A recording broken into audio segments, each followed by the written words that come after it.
Manhattan. A 4-star hotel. This place was packed up tonight. The person under the package is the boss of a small company, a middle-aged bald man. He is very happy today. Because Tony Stark, who was usually only seen on TV and at high-end receptions, actually agreed to come to the party today. He wanted to spread the word about it. But because it was only a few hours, this matter only caused fluctuations in a small range. But even though it was only a few hours, this matter also allowed him to negotiate several business deals. Tony sat at the head of the table in a black hand-cut suit. There are people all around who want to have a relationship with him. Tony dealt with the crowd impatiently. The eyes are still constantly looking for something. Underground, in a dry space inside the sewer. Master, do you really want to go out? Loki nods.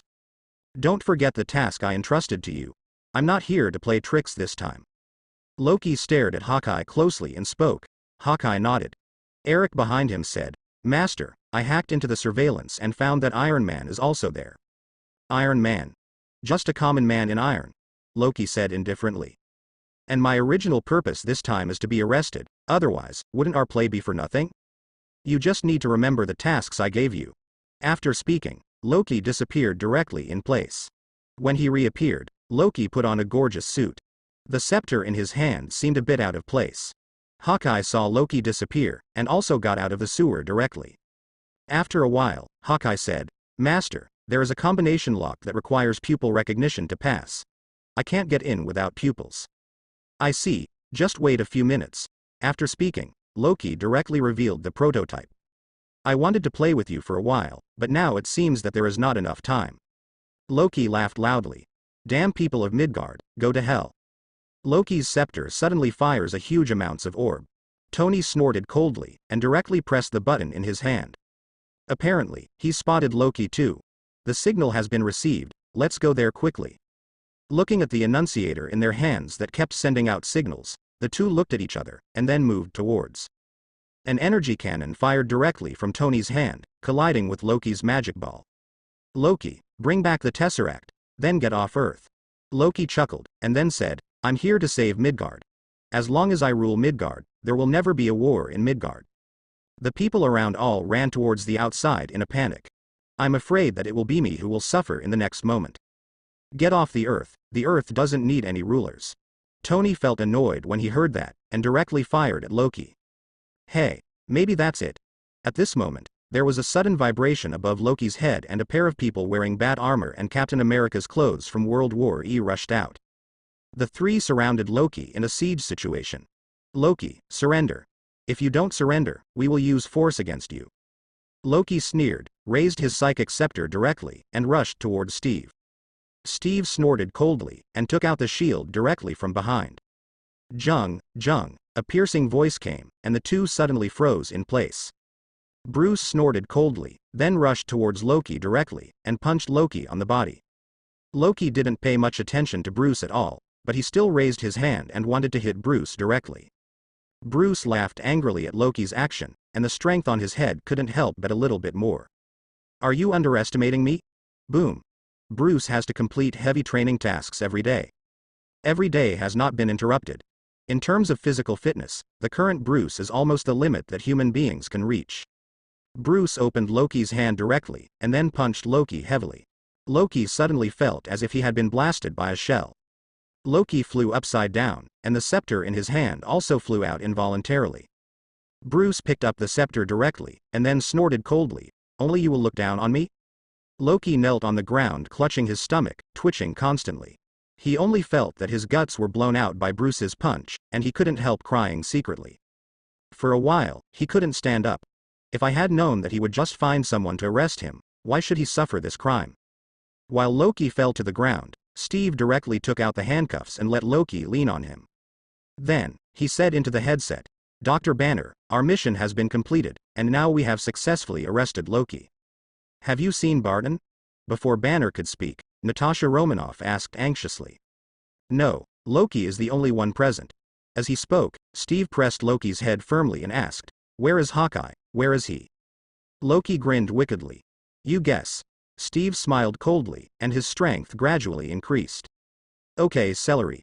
Bruce spoke. Don't worry, I observed Loki's micro-expression. Hawkeye should be fine now. The helicopter should be here soon. Let's go back directly. The two nodded, and led Loki to the rooftop. On the gunship, the three of Bruce sat facing each other. Not far away is the criminal Loki, who has been arrested by 3 people. I didn't expect this task to be so easy. I thought it would be a hard fight. Looking at Loki, who had been arrested, Steve said with some relief. Don't be careless, Bruce said lightly. I always feel that something is wrong, and this task seems to be a little too easy to complete. With that said, Bruce glanced at Loki. Loki smiled, hee, and didn't speak. Steve didn't pay attention to Bruce's words, but said, now we have caught the mastermind behind the scenes, and the remaining small fish and shrimps will surface sooner or later. Tony sneered, and then said, Agent Barton is not a small fish, he is a 7th level agent Hawkeye of S.H.I.E.L.D. Even if you want to solve him, you will have to spend a lot of effort. It's just that we don't know where Agent Barton is right now, and we won't know until after a series of interrogations. Bruce shook his head nonchalantly. Don't worry. Even if S.H.I.E.L.D. really can't ask anything, you leave him to me, and I have 10 points of experience in interrogation. Tisk tisk. Bruce, is there anything in this world that you don't know? Tony was dumbfounded to himself, then laughed teasingly. While the 3 of them were discussing, there was a sudden thunder in the sky. Damn it, isn't there no thunderstorm today? What's the matter with this ghost weather? The flight crew in the cockpit couldn't help shouting loudly when they saw the roaring thunder above their heads. It's not good, trouble is coming. Bruce stood up first, then stared at it coldly. Both Tony and Steve also stopped talking, their eyes fixed on it. Suddenly, a hammer hit the hatch of the rear cabin directly. After the hatch made a loud bang, the hatch at the back opened in response. A man wearing close-fitting armor appeared in everyone's eyes with an angry expression on his face. As soon as he came in, he didn't even glance at those people around him, he directly glanced at the handcuffed Loki with an angry face, then grabbed Loki directly, and jumped off the plane. Thor. Before Bruce could say anything, he had disappeared with Loki. Damn it. Let's chase after it, and you were waiting in the sky. Bruce cursed secretly, and then jumped directly from the plane without any protective measures. Captain, you can find a way to get down on your own. Tony shrugged, and jumped straight into the battlesuit. Fack. Bruce saw that the 2 of them had already left, he sighed, and then had no choice but to carry a parachute and take a deep breath before jumping off with the shield on his back.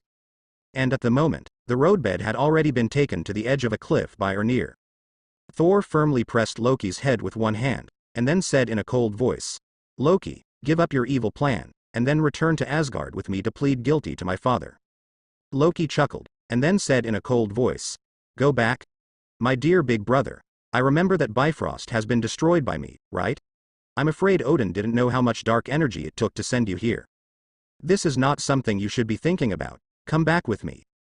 Thor's hand pressed harder, and Loki felt like his arm was going to be bruised. It hurts. Loki spoke hastily. And Thor heard Loki's cry of pain, and quickly relaxed the hand holding Loki's shoulder. Feeling the hands on his shoulders loosen a little, Loki's mouth curled into a smile where Thor couldn't see it, but it disappeared quickly. Loki said in a cold voice, Thor, go back to Asgard, after a while, I will be the king of Midgard. No, you and I will go back to Asgard and ask to sin. At that time, maybe the father will look at my face and let the internet go online. Your face? What face do you have? Loki said disdainfully. You listen to Maya. Thor wanted to continue to persuade Loki and himself to go back to Asgard, but when he was about to speak, Tony slammed into Thor's body directly wearing armor. Thor was grabbed by Tony and crashed into a big tree, because the tree was cut right down the middle. You're the one who came to save Loki. Tony looked at Thor with disdain on the ground. Just when Thor supported Tony to relax his vigilance, Mjolnir in Thor's hand came out directly and hit Iron Man's armor fiercely. Tony only felt a huge force coming, and his head was hit all of a sudden, and he was a little dazed. When he realized it, Tony saw Thor's fist again in front of him. Suddenly, Thor turned his fist into a palm and pushed Tony away with one hand. Tony rolled a few times on the ground, then stood up again.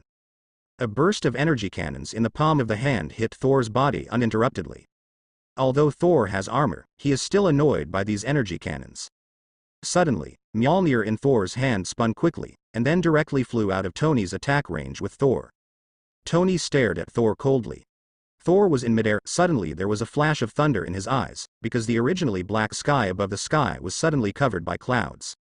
Blue thunderbolts kept swaying in the sky, and Thor's face was full of coldness. He turned to Tony in the steel armor and said, "Now you still have a chance to repent. If you leave now, I won't hold you accountable for kidnapping Loki." Tony snorted coldly. He killed 72 people in one day. Hearing this, Thor's tone weakened a little. He is Asgard, and the laws of Asgard will punish him. Sanctions? I think you guys are all the same. Tony made no secret of his cover-up for the so-called Asgard. Thor became agitated when he heard that someone had insulted Asgard in front of him. He said coldly, "You asked for this entirely." After speaking, directly raised Mjolnir paragraph mark LNIR. All the lightning in the sky rushed into Mjolnir at an extremely fast speed in an instant. Immediately afterwards, Thor aimed Mjolnir at Tony. A meter-thick bolt of lightning shot straight out of Mjolnir and hit Tony.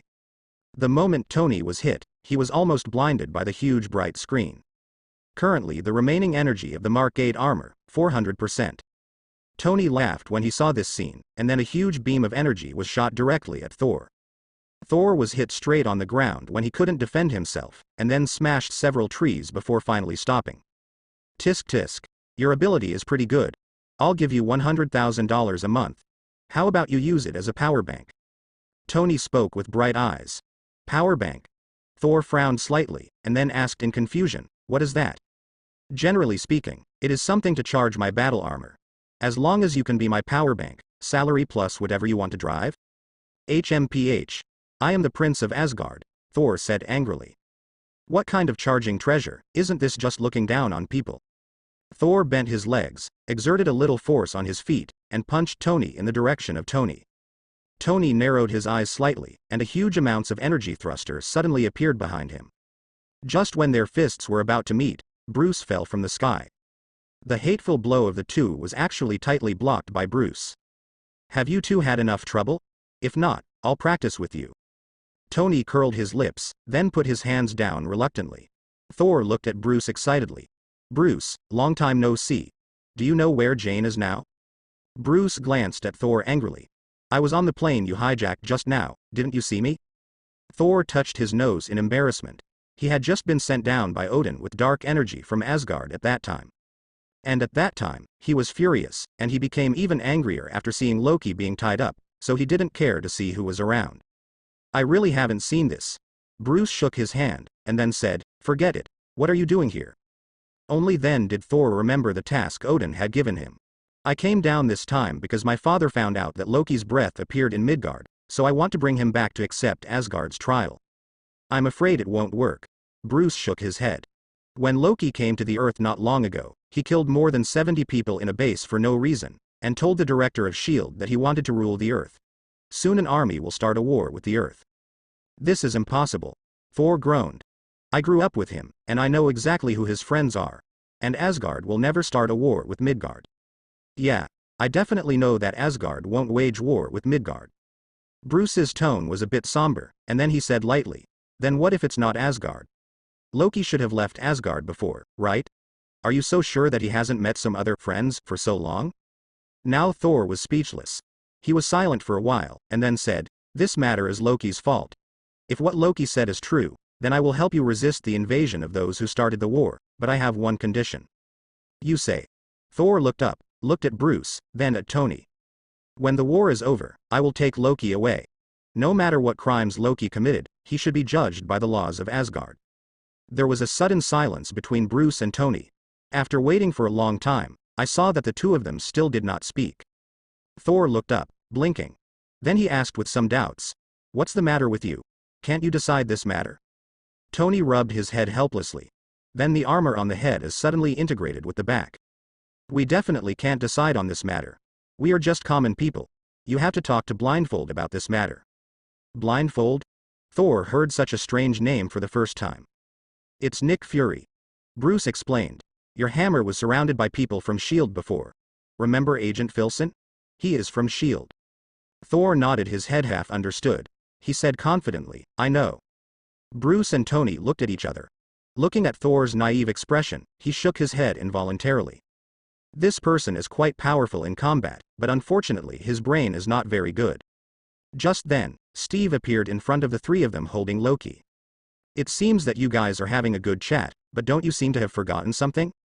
Steve points to Loki. Let's go. Get on the plane. The three were silent for a while, and Tony let out a ha-ha-a-a and spoke. This time there was one more person returning. Thor finally sees Loki's weapon when he gets to the plane. Where did you get this, Loki? Thor's tone turned cold all of a sudden, and he hurriedly grabbed Loki's collar and asked in a cold voice, regardless of the laughter. Loki opens his mouth with a smile, like silent sarcasm. Tell me, where on earth did you get this thing? Definitely got it from my new friends, Envy. You haven't seen them since you were a kid. Are you crazy? Seeing Loki's appearance, Ara asked coldly. Wait a minute. Bruce, who was most familiar with Thor, spoke at this moment. He walked up to Thor and patted him on the shoulder. Then he took a device and put it over Loki's mouth. Woo woo woo. After all this was done, Bruce said, why are you so nervous about this scepter? Thor looked at Bruce, then at the curious Steve and Tony. I had no choice but to sigh helplessly, and then said, the legendary universe used to be a base point. After experiencing a big bang, the universe split into 6 infinite gems. They are Power Gem, Time Gem, Mind Gem, Reality Gem, Space Gem and the most mysterious Soul Gem. The scepter in Loki's hand is inlaid with the Mind Gem, one of the 6 infinite gems. This thing is a hot potato. I don't know how many forces in the universe, but because of snatching this little gem, they were wiped out. Having said that, Thor glanced coldly at the speechless Loki. Before, he thought that he would simply take his younger brother away from the earth. But now seeing Mind Gem, he suddenly realized the seriousness of the matter. If this thing is not dealt with seriously, the earth may really be destroyed. Woo woo woo. What do you want to say? Steve walked over to Loki, and took off the things he had just put on Loki. Thor, you'd better not come to this muddy water. There are not only mind gems on Earth now. These Earthlings want to study space gems to their own detriment. What? Thornton suddenly paled in shock. More than half an hour later, some returned to the S.H.I.E.L.D. Tricurve division. When they were on the roof, Nick Fury was waiting for them with a group of S.H.I.E.L.D. agents. Hi, my name is Nick Fury and I'm the director of S.H.I.E.L.D. Nick Fury held out his hand to Thor. Thor and Nick Fury shook hands before saying, my name is Thor Odinson from Asgard. Nick Fury is worthy of being a level 10 agent. Talk to people when you see people. Talk to ghosts when you see ghosts. The two chatted happily. While the two were talking, Black Widow came up from below, and as soon as she came up, she dialed directly in front of the roadbed. Where's Hawkeye? Hawkeye. Loki was puzzled, but soon he realized it. You should be talking about the agent controlled by me. Guess what? Natasha Romanoff couldn't contain her anger. She went straight up to punch Loki hard. But he was stopped by Nick Fury. Black Widow, stop. Nick Fury is actually kind of pissed off right now. When Thor and the others were on the plane, the flight crew of the plane had passed all the information about Loki and Thor to Nick Fury. So he naturally knew the relationship between the two. And Thor seems to have some younger brothers. This guy is going to be drawn into the Avengers, and he can't let a 7th level agent be broken. Apparently, Natasha Romanoff reacted too. She looked at Loki, gritted her teeth hard, and sighed helplessly. I'll be looking for you again. After speaking, Natasha Romanoff left the rooftop directly. I'm sorry, the agent under him is a little ignorant. Thor carelessly touched the back of his head, but didn't speak. Everyone walked down, and as soon as they entered a prison room below, they caught Thor's attention. The eyes of both Bruce and Thor were also attracted. What is this? Thor looked at Nick Fury suspiciously. Nick Fury smiled, and then said, I think you also know the danger of your brother. This is a prison room we specially built for your brother Loki. As long as he has any abnormalities, the prison room will be closed together. Descend to 30,000 feet in an instant, and anything is absolutely smashed to pieces. Definitely, if he doesn't change, this can be regarded as the safest place on the entire aircraft carrier. Aircraft carrier? Isn't this a base? Steve asked with some doubts. This is a brand new term for Steve. It's a base, but I didn't say it was just a base. Nick Fury smiled, then spoke. After speaking, he turned to look at Thor. How do you feel about keeping your brother here? Seeing a huge amounts of glass dome in front of him, Thor took a deep breath, then nodded. As long as you can keep it safe, I'm fine. That's all right. Nick Fury came to the console, and then entered the password to open the glass cover. Go in. Nick Fury glanced at Loki, and then said flatly. Loki snorted coldly, turned his head and walked in. But no one noticed that there was a faint smile on the corner of his mouth. After seeing Loki go in, Nick Fury nodded in satisfaction. Captain, aren't you curious about what an aircraft carrier is? You'll be able to see its full picture soon. The whole picture? Steve was still a little puzzled. But Nick Fury didn't open his mouth to explain, he walked directly in the direction of the command room. Passing over the working SHIELD agents, Nick Fury led them directly to the window. Dr. Banner also put down his work and walked over. Nick Fu turned his head to look at the different Hill agent. Then he asked, "Has Hill checked all the items now?" Hill nodded. "Good." There was a faint smile on the corner of Nick Fury's mouth, and then he said, "Let's take off." Yes. The people in the entire command room gave an order. Then everyone started to manipulate. Ignition injector inspection complete. Engine check complete. Propellant check completed. All systems are correct, cleared for takeoff. Finally, after a few minutes, all the departments have reported. Nick Fury took a deep breath and said, "Let's take off." In an instant, the entire Sanqui building began to shake. The two artificial lakes outside the building suddenly began to close. The surrounding buildings suddenly began to have a sense of collapse. No wonder you want me to improve the igniter, it should be for this purpose. Nick Fury nodded unabashedly. Bruce squinted his eyes at this scene, and didn't speak for a long time. Suddenly there was an idea in his heart, not as good as Justice League headquarters. At this moment, Steve finally turned his head from the shock, and he took out $10 in cash from his jacket pocket with eyes full of surprise. And handed it to Nick Fury. Nick Fury took it directly, and put it in his pocket. Even the SHIELD agents who knew about this matter all looked at the scene in front of them in shock. It's just $2,000. Who would have thought that the entire tricurved wing branch would be a part of an aircraft carrier? With the following huge amounts of flamethrowers constantly adding high horsepower, the aircraft carrier finally flew. Enable incognito mode. Following Nick Fury's order, all the visors at the bottom of the aircraft carrier simulated the blue sky, and it was still changing from time to time. It is impossible for anyone to notice that there is an aircraft carrier flying 24 hours a day above their heads. It will take a while. As the horsepower continues to increase, the feeling of pushing back from the feet continues to increase. Finally, the aircraft carrier came to the near-moon orbit. Hill said, "Director, we are now in Earth orbit." Nick Fury nodded, and then ordered, "Turn off the fire, and then we use the Earth's gravity to fly." As the flamethrower was abandoned in space, the 1st Space Division of SHIELD appeared in Spacia, the Tricurved Wing Division. "Okay. I've finished watching, I think we need to talk about something." Thor's tone suddenly became serious, and he looked at Nick Fury and said. Nick Fury froze for a moment, but nodded anyway. "What do you want to say?" Nick Fury glanced at the crowd along the way. "I want to ask him if he needs everyone to avoid him." But Thor obviously didn't understand what Nick Fury meant. He said directly, "You are studying something called Tesseract, right?" Nick Fury nodded. "But now Tesseract has been taken by Loki, and its whereabouts are still unknown." "Let me give you a piece of advice," Thor said solemnly, "no matter what you are doing, squat down and do all your research." "This is impossible." Nick Fury's complexion changed drastically, and then he spoke in a cold voice. "There is infinite energy contained within the Tesseract, and no one knows what that means better than Nick Fury. As long as Tesseract is controlled, it means that the entire Earth has unlimited resources. Everyone can live and work in peace and contentment, and do what they want to do. You can even step out of the solar system and march towards the Milky Way. Human beings will directly occupy the entire galaxy in a short period of time. This is Nick Fury's long-cherished wish.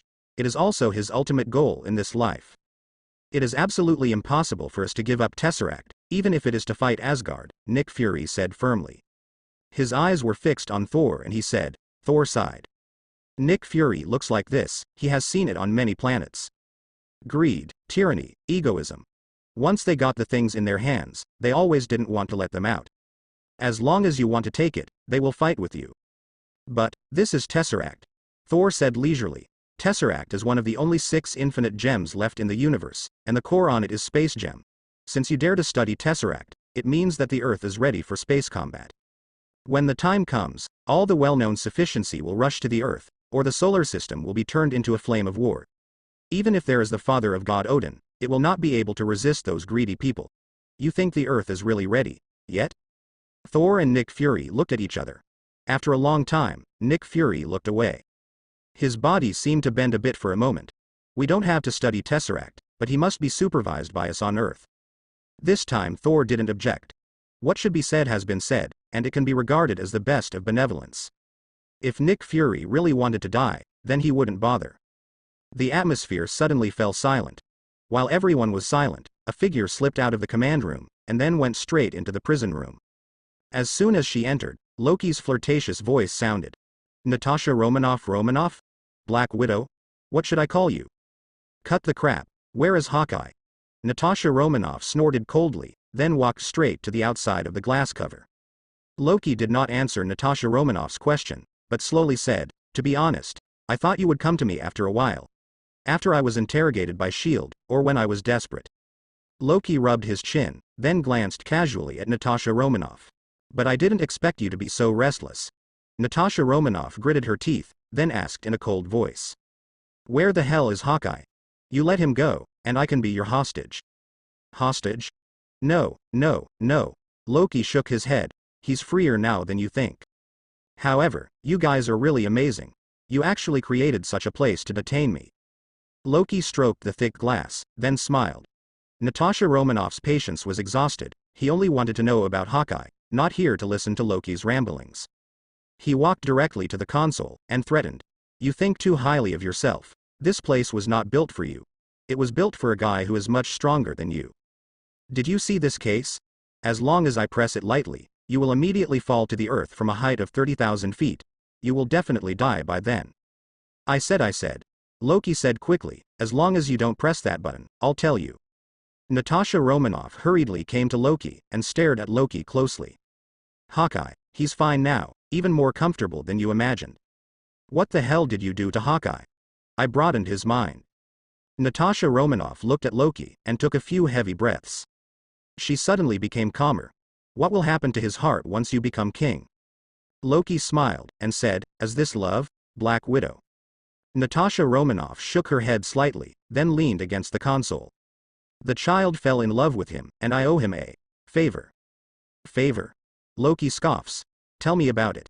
Natasha Romanoff also has no hesitation, holding both arms and said, before I entered S.H.I.E.L.D., I was already a little famous. I knew a certain combination of skills. I didn't care who died for. I was S.H.I.E.L.D. radar tracked. Hawkeye was sent to kill me, but he let me go. Loki was silent for a moment, then abruptly interrupted Natasha Romanoff, asking, what will happen to you if I let him go? I won't let you out. Loki laughed out loud all of a sudden. I know, but I like it this way. Your world hangs in the balance right now, but you're here to bargain with me for a man. The regime is declining every day. I will not feel sorry for him. I am Russian. Natasha Romanoff said with a serious face, but he paused and tilted his head. At least it used to be. What about now? Natasha Romanoff sat down on the glass dome in front of Loki. It's not complicated. I owe a debt and I have to pay it back. Everything I do now is to repay the debt I committed before. Can you? Loki asked, and then he stood in front of the glass cover again, and asked again. So many debts, can you pay them back? I know a lot about you. Black Widow. Hawkeye told me everything. Everything about you. Loki was high above, looking down at Natasha Romanoff who sat on the ground. Natasha Romanoff froze, her eyes glazed over at Loki. Loki squints, he likes playing with people. Can you pay off that much debt? Durkov's daughter, St. Paul, the hospital fire. Loki soared into the air, looking down at Natasha Romanoff sitting on the ground high above.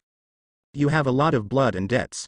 Do you really think that saving a person who is not much better than you can change anything? Natasha Romanoff was completely stunned. All the wrong things he had done, all came to mind. Like a sharp scalpel, it sliced through her bloody heart. Loki was still pressing, getting closer and closer to Natasha Romanoff. So sentimental, like kids praying in church, pathetic. You lie for liars and kill for killers. You pretend to be alone and have your own principles. Fears are dealt with, but they are a part of you. They never go away. Suddenly, while Natasha Romanoff was in a daze, Loki punched the glass hard. There was a heavy bang of dong. He landed from midair, stared firmly into Natasha Romanoff's eyes through the glass cover, and then said coldly, I won't hurt Hawkeye until I force him to kill you. Slowly, familiarly, kill you with the method he knows you are most afraid of. Then he will wake up and appreciate his masterpiece slowly. Natasha Romanoff stood up suddenly and wanted to run outside. But how could Loki possibly let her escape? Many of Loki's spells were taught by his mother Frigg. Even without a wand, he is a very powerful mage. Seeing Loki's fingers shaking slightly, Natasha Romanoff was directly pushed back by an invisible big hand, and then sat down on the ground again. When he screams, I split his skull. Having said all this, Loki finally breathed a sigh of relief. His eyes sunken outward, as if he was angry. That's my deal, you whimpering bitch. Natasha Romanoff could not help turning her back. From Loki's perspective, it looks like she's wiping tears. You cruel man. Loki finally smiled happily. No, what you brought is a beast, Banner? Natasha Romanoff turned her head suddenly, looking at Loki with a blank expression on her face. Banner is your plan. Loki was about to say no, but his micro-expression gave him away. Natasha Romanoff hastily turned and left. Geji hurriedly cast spells, but nothing happened. Fact. When he was about to leave Loki, Natasha Romanoff hurriedly said, Director Nick Fury, Loki intends to transform the Green Titan and let Banner stay in the lab. I'll call Thor by the way. Loki looked at Natasha Romanoff angrily. How could he not know that he was cheated by this time? You liar. But Natasha Romanoff didn't mind smiling. Thank you for your cooperation. Laboratory. Tony, what are you doing? You should find out exactly where Tesseract is. Nick Fury came to the laboratory in a panic, looked at Tony's questioning face and said. Because the 5 people from at the moment are sitting and chatting boredly. We are looking, the model is locked. Wait until the signal is scanned. He will project into an area with a diameter of half a kilometer. Tony nodded too. Yes, then you can get your Tesseract back. Wait, Toto suddenly looked up at K Fury. What is this stage 2 here? Immediately afterwards, without waiting for Nick Fury to answer, Tony said unabashedly, Phase 2 is S.H.I.E.L.D. using Tesseract to make weapons. At this moment, Steve raised his head suddenly, and looked at Nick Fury with anger. What did you say? Nick Fury quickly said, Rogers, we are indeed collecting information about Tesseract now, but this does not mean that we are making. Bruce sneered. Then he stood up and randomly typed a few characters on the computer. Lines of decrypted information immediately appeared on the computer screen. Nick Fury, I want to ask, why are you lying? Thor suddenly laughed. I was wrong, the world hasn't changed at all. Just then, Natasha Romanoff walked in from the outside. He heard the commotion in the lab from outside, and then gave Nick Fury a wink. Sorry Chief, there are some things, do you want to leave here? Because in the Avengers program, Natasha Romanoff is also a member of the Avengers, so he has a more sense of belonging than Nick Fury here. Nick Fury froze for a moment. What did you say? Natasha Romanoff shook her head, not talking to you.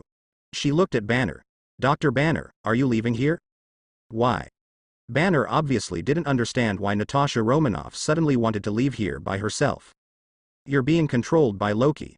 You didn't come here because I went to Carroll University to flirt with you. Banner sneered suddenly. Aren't you too, Natasha Romanoff agent? You guys called me here, and since I'm here, I won't leave because of the uneasiness you suddenly feel. Banner stood up angrily. Then pointing to the screen on the computer, he asked in a cold voice, I want to know why S.H.I.E.L.D. uses Tesseract to create weapons of mass destruction? Banner is the man who got 8 doctorates. He thought of weapons almost as soon as he saw this model. And after the calculations of him, Bruce, and Tony. The power of this weapon has been discovered. If the research is successful, it may be far better than nuclear bombs. At that time, the Earth will really disappear into the vast universe if one is not careful. Seeing Banner's appearance, Nick Fury simply did not hide. He looked directly at Bruce, then at Thor, because of the two of them. Me? Let. Bruce and Thor froze. Not too long ago, an alien visitor came to Earth. There was a close contest and a small town in New Mexico was destroyed. A long time ago, people who claimed to be from other universes traveled here. Their strength was not inferior to this alien visitor, and even stronger. We are not only facing threats in the universe, but also threats from other worlds. Our strength is very weak and our weapons are very backward. Thor was afraid that everyone would misunderstand, so he hurriedly spoke.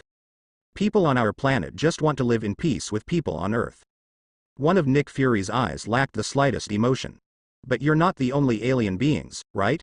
You're not the only threat either. Nick Fury looked at Bruce again. And you, Bruce Wayne. After learning that you came into this world from a world with Superman, I'm so worried that I can't sleep every day. I'm afraid that Superman will come to Earth overnight. We must have weapons that can check and balance him, so that I can sleep peacefully. Bruce looked up. He didn't want Nick Fury to slander his partner. Superman is a good guy. He's our partner. Partner? Nick Fury immediately mocked. Why do you think that if he is your partner, he can be our partner? If Superman came to this world, can you be 100% sure that he will abide by Bender in peace and order under the premise that there are no creatures that can threaten him? Nick Fury came up to Bruce and looked at him with one eye. In Nick Fury's view, the threat of Superman is even far greater than these alien creatures. Otherwise, he wouldn't have known that Laika's Luthor was a bad guy, and had specifically recruited him from, and even given him his safe house. Bruce stopped talking now. He really couldn't be sure. If one day Superman really travels to this world, and if people in this world get angry, can this planet without Lois really be able to withstand the wrath of Superman? The atmosphere in the laboratory suddenly fell silent. Superman. Thor doesn't know what Superman is. So after seeing the two of them finish speaking, Thor couldn't wait to speak. Superman is nothing. Loki came to this planet because you used the Tesseract. Nick Fury glanced at Thor lightly. There are too many things out of our control in this world. Hearing this, Steve couldn't help but interjected, like you controlled the Tesseract? Thor couldn't help scolding angrily. It's because you used the Tesseract that you provoked Loki and his allies. This is a signal to all fields that the Earth has begun to prepare for the advanced battle. Advanced combat? You forced us, we had to figure out a way. Thor and Nick Fury stood face to face, neither taking a step back. Bruce suddenly said, the nuclear deterrent force can calm everything down. Nick Fury turned his head to look at Bruce, and said lightly, Batman, you once again reminded us how to get rich. I'm sure that if the Stark and Wayne corporations are still making weapons, then... Wait. Why are you coming towards me now? Tony asked with a confused face. He was obviously just sitting there watching a joke, and he just knocked a few melon seeds into his mouth from time to time. Steve looked at Tony. I'm sorry, aren't you in the spotlight? I think humans should have evolved to be more civilized. Thor clenched his fists and said. Nick Fury suppressed the anger in his heart, and then asked in a cold voice, sorry, did we humans blow up your planet? You mistrust your defenders so much. When Nick Fury was about to say something, Natasha Romanoff quickly interjected, S.H.I.E.L.D. monitors potential threats around the world. Is Captain America a threat? Banner couldn't help but speak too. Natasha Romanoff looked at Banner, then glanced around. We all count. Everyone here including me and Nick Fury.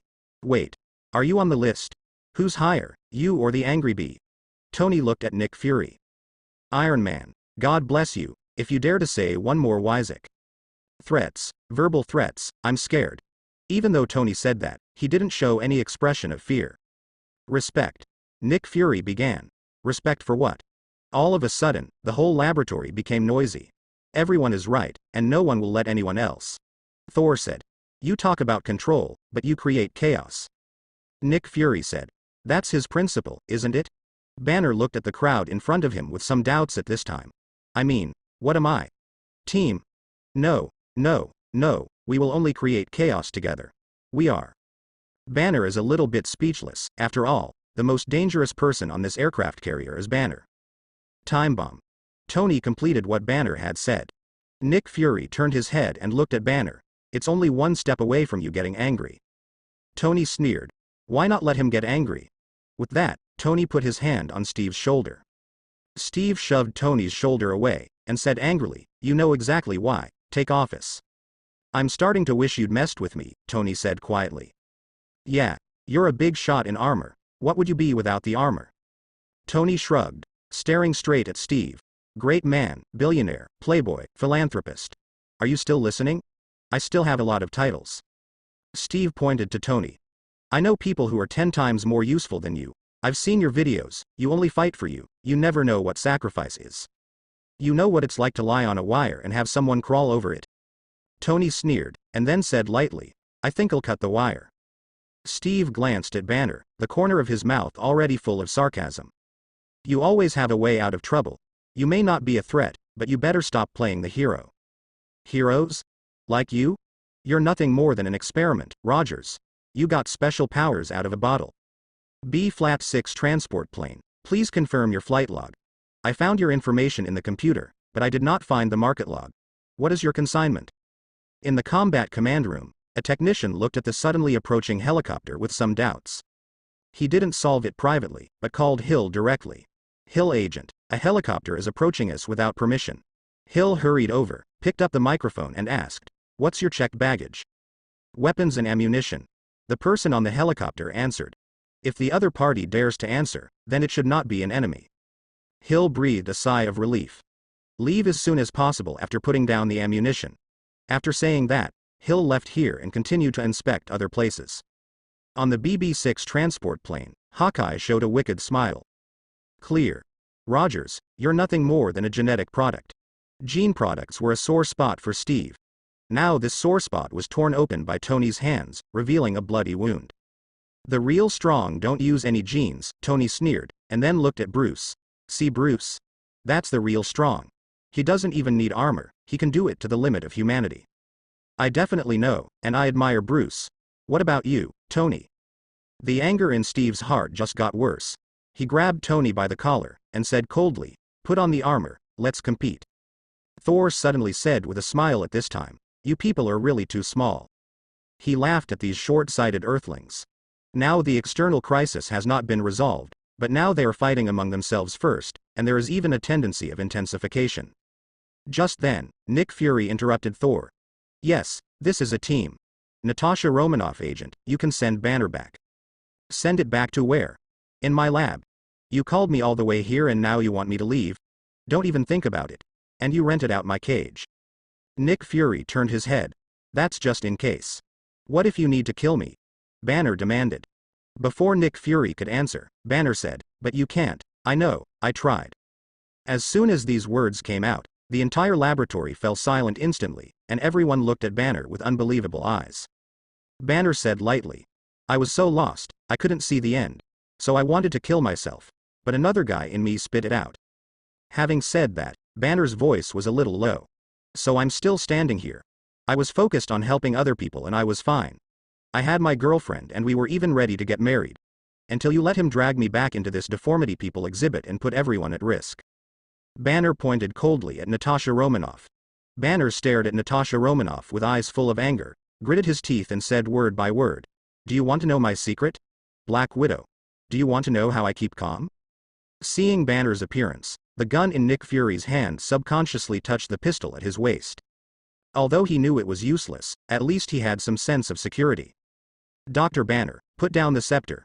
Bruce came up to Banner suddenly and spoke.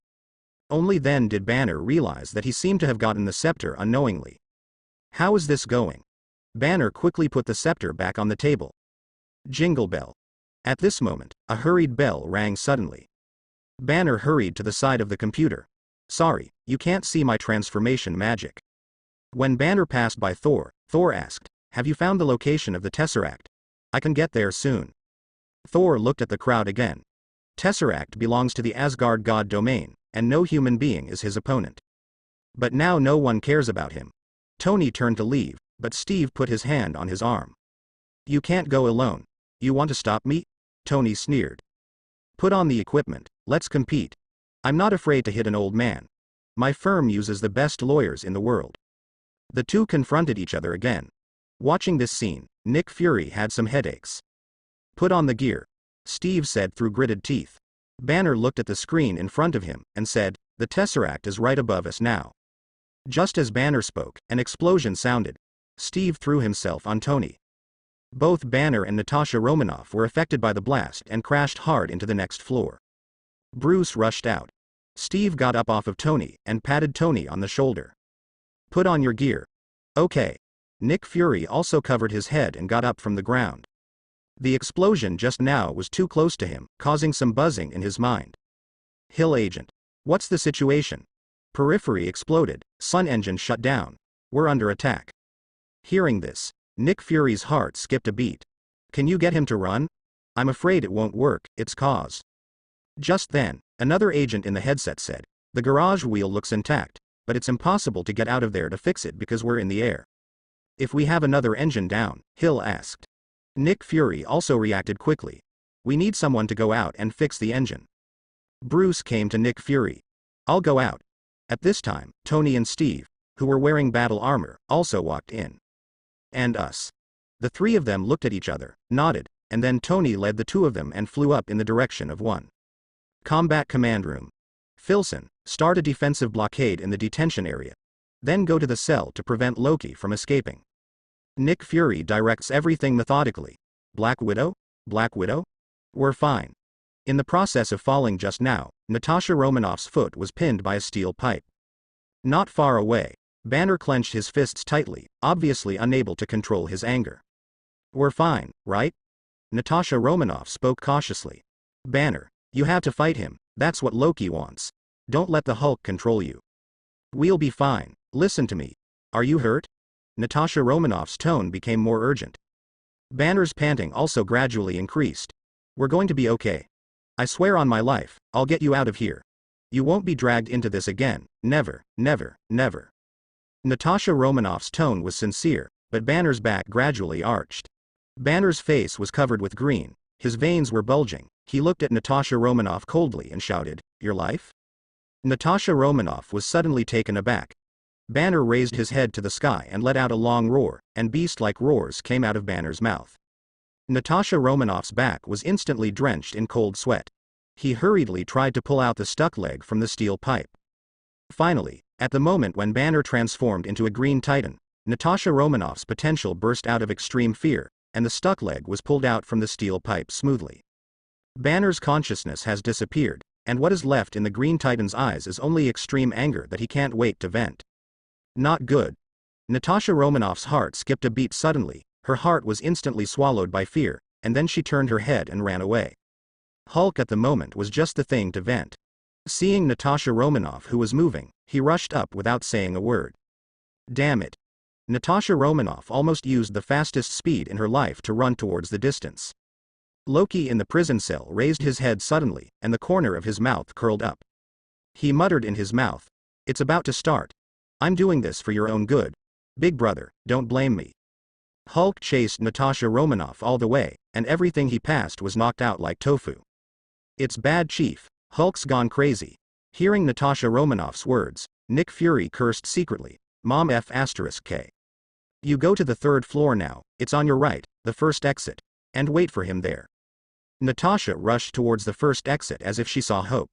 Adjust the course of the space carrier, 180 to the south, take us to the water. Nick Fury returned to the combat command room on the top floor, and gave orders as soon as he entered the door. Sir, we're flying on autopilot. Navigation is being recalibrated after an engine crash. Seeing this moment of crisis, the driver who is still singing against himself. Nick Fury said angrily, "Is the sun coming out?" "Yes, sir." "Then put it on the left and keep the space carrier above the water. If one more turbine goes down, we're going to fall. I don't want this big guy to hit the city." "Yes." The driver glanced at Hitwell unobtrusively, and saw Hitwell nodding. The driver started driving manually. "Bruce, Tony, what do I need to do?" The three came to the steam turbine, and Steve asked. Bruce landed, and then said, "You just need to prevent us from being attacked. Professional things are handled by professional people." Steve shrugged. "No problem." Bruce stopped in front of a machine, his mind running rapidly. "We've got to get that superconducting cooling system back online and working. Until I can get close to the drill and take out the pile of debris inside." Speaking of which, Bruce directly disassembled the spaceship manually. Bruce turned to look at Tony. "I need you to go to the engine control panel and tell me which relays are overloaded." Tony nodded, turned and left. After a while, Nee's voice came. "The 3rd relay and the 5th relay are overloaded. I have already turned them off for you." "Okay." Bruce concentrated on his work. Steve listened to their discussion with a dazed expression. What these two people are talking about, he knows every word. Why doesn't he know the words together? "Well, it looks like I'm a little out of date." Steve smiled bitterly. Natasha Romanoff came to the exit, ran behind Toter and came down panting heavily. Thor smiled at Natasha Romanoff, and then said, "Leave the rest to me, I really want to see this monster too." Natasha Romanoff nodded, then hurried towards the control room. Suddenly a Hulk with a height of 2.5 meters and big muscles all over his body broke through the door and rushed out. Thor smiled slightly, put down the Mjolnir in his hand, and rushed up with his bare hands. An uppercut and Hulk was caught off guard, but it seems to be of no use. Thor's fist could only make Hulk tilt his head. But this one completely pissed off Hulk. Hulk took a blow with hatred, directly raised his fist, and slammed it down on Thor. "Eye wipe." Thor quickly raised his hands to block, gritted his teeth and said with difficulty, "We are not your enemy, Banner." Banner? Hulk's mouth twitched slightly. Thor saw this scene, and he thought it was self-persuasion. So he relaxed his vigilance, just as he was about to continue persuading. Hulk directly raised his fist as big as an iron pot, and punched Thor hard in the stomach. I hate banners. A Thor was sent flying out, flew upside down, and hit the wall heavily. Immediately afterwards, Hulk directly jumped up and punched Thor hard in the face a few times. Coincidentally, Hulk just punched Thor on the eye socket again, and Thor turned into a panda. Thor didn't know the seriousness of the matter, so he quickly said, "Learn to think, Banner." "I hate banners." A Hulk growled angrily. Just as Hulk was roaring, Thor quickly summoned Mjolnir on the ground, and Wolf hit Hulk with a hammer. This time, Hulk was also directly sent flying. Hiss, it really hurts when this guy hits someone. Touching himself, with some swollen eye sockets, Wong-er gritted his teeth and said. Immediately afterwards, Thor rushed towards Hulk, and the two fought again. "Loki, what's your situation? Haven't you done what Thanos asked you to do? I can't wait now." On the other side of the image, a spiky-looking creature spoke. "Steppenwolf." Loki hurriedly laughed twice, and then said, "Brother Steppenwolf, it's not that I don't want to, it's just that I don't have time now. You are waiting for a while and I will go straight. Start the teleportation array." Steppenwolf nodded, and then took the initiative to cut off the contact. From his point of view, he was already very strong. As long as he didn't meet the Kryptonians, it didn't matter who came. Just wait a while, wait a while. It happened that he was making some preparations. "You have to do it as soon as possible, and I will make a few more preparations to try to conquer the Earth in a short time. Dedicated to the Great Dark. Thanos." "Yes." Loki bowed slightly, and then actively cut off the video. After cutting off the influence, Loki gritted his teeth and looked up at the blue sky above the glass dome. "I'm really not reconciled, but now it seems that there is no better way," Loki said with a sigh. As the god of trickery in Asgard, Loki has a much stronger control over people's hearts than other gods. So when he met the Black Order before, he was ready to cooperate with Thanos. Because in his opinion, these 5 people may be a threat, but they are not that big. But after the cooperation was reached, Thanos found a Steppenwolf from nowhere. The gurgling power of that axe, even the destruction of the level Godfather, seems to be a bit of a response to history. What makes Loki even more uncomfortable is that he was only trying to use the Kirita to get rid of Thanos. If it was the former leader of Kirita, he would even dare to choke on the other party. But now I don't know why it was replaced by the Steppenwolf. Lu Ji can only humble himself. Because he had seen the strength of the Steppenwolf. Even Loki wasn't sure if Odin could beat Steppenwolf at all. After all, Steppenwolf is really too strong. Coupled with the huge axe in his hand, it gives people a feeling of being even more powerful. There are intruders all around us, and the enemy is in gear. The enemy has captured the command room now. The Green Titan and Thor are in the research and development room on the 4th floor, and the 2nd and 3rd floors are in the blind area. Hearing the voice from the headset, Filson's heart skipped a beat. Then he hurriedly walked towards the prison room where Loki was located below. The task Nick Fury gave him is to wait for Loki here until the crisis is resolved. After scanning the iris information, Filson came to the confinement room. When the command room was exchanging fire, Hawkeye also sneaked into the command room from above. He raised his special explosive warhead, and then constantly shot towards the crowded direction. Boom boom boom. Explosions sounded constantly one after another. Several commanders died in the aftermath of Hawkeye's arrow explosion. Mommy F***K, Hawkeye, Nick Fury roared, then shot directly in Hawkeye's direction. Hawkeye sidled slightly, dodged the bullet, and fired another round in Nick Fury's direction. Damn it. Nick Fury quickly dodged a backflip and dodged the bullet. But he found that the bullet was not heading for him. Not good. It happened. Hill and Nick Fury, who were hiding in the dark, glanced at each other, and immediately discovered what Hawkeye was going to do. The two looked in the direction of the main console. I saw that the arrow that Hawkeye just shot was firmly inserted into the main console. The conditions that need to be met for the main console to close have been met. Almost instantly, all engines stopped running. Sir, engine number 1 stalled, no start. Repeat. Fac. Stop talking, think of a way. That guy Hawkeye shut down the main control room just now. This is 30,000 meters high. If you fall, everyone will accompany you. Nick Fury couldn't help but cursed. At this moment, Iron Man Tony in the headset said, "Bruce is repairing now, and the number 3 engine should be ready to start soon. I'm going to the number 1 engine right now." After speaking, Tony went directly to the position of the number 1 engine. After all, Tony was wearing steel armor, so its maneuverability in the sky was far beyond what Steve and Bruce could match. "It's Hawkeye, it shut down our detention system. Can anyone hear me?" Black Widow, who was hiding in a dark corner, immediately stood up when he heard this. She said into the headset, "Got it, I'm Black Widow. I'll stop Hawkeye right away." After speaking, Natasha Romanoff slammed in the direction of the detention system. Along the way, Natasha Romanoff met many people blocking the way. If it was normal, Natasha Romanoff might still be in the mood to play with these shrimp soldiers and crab generals, but now it is different. He is going to stop Hawkeye. So Natasha Romanoff almost brought his fighting skills to the extreme. After all, Natasha Romanoff's fighting skills were taught by a mutant who has lived for more than 100 years, so naturally it is not comparable to these people.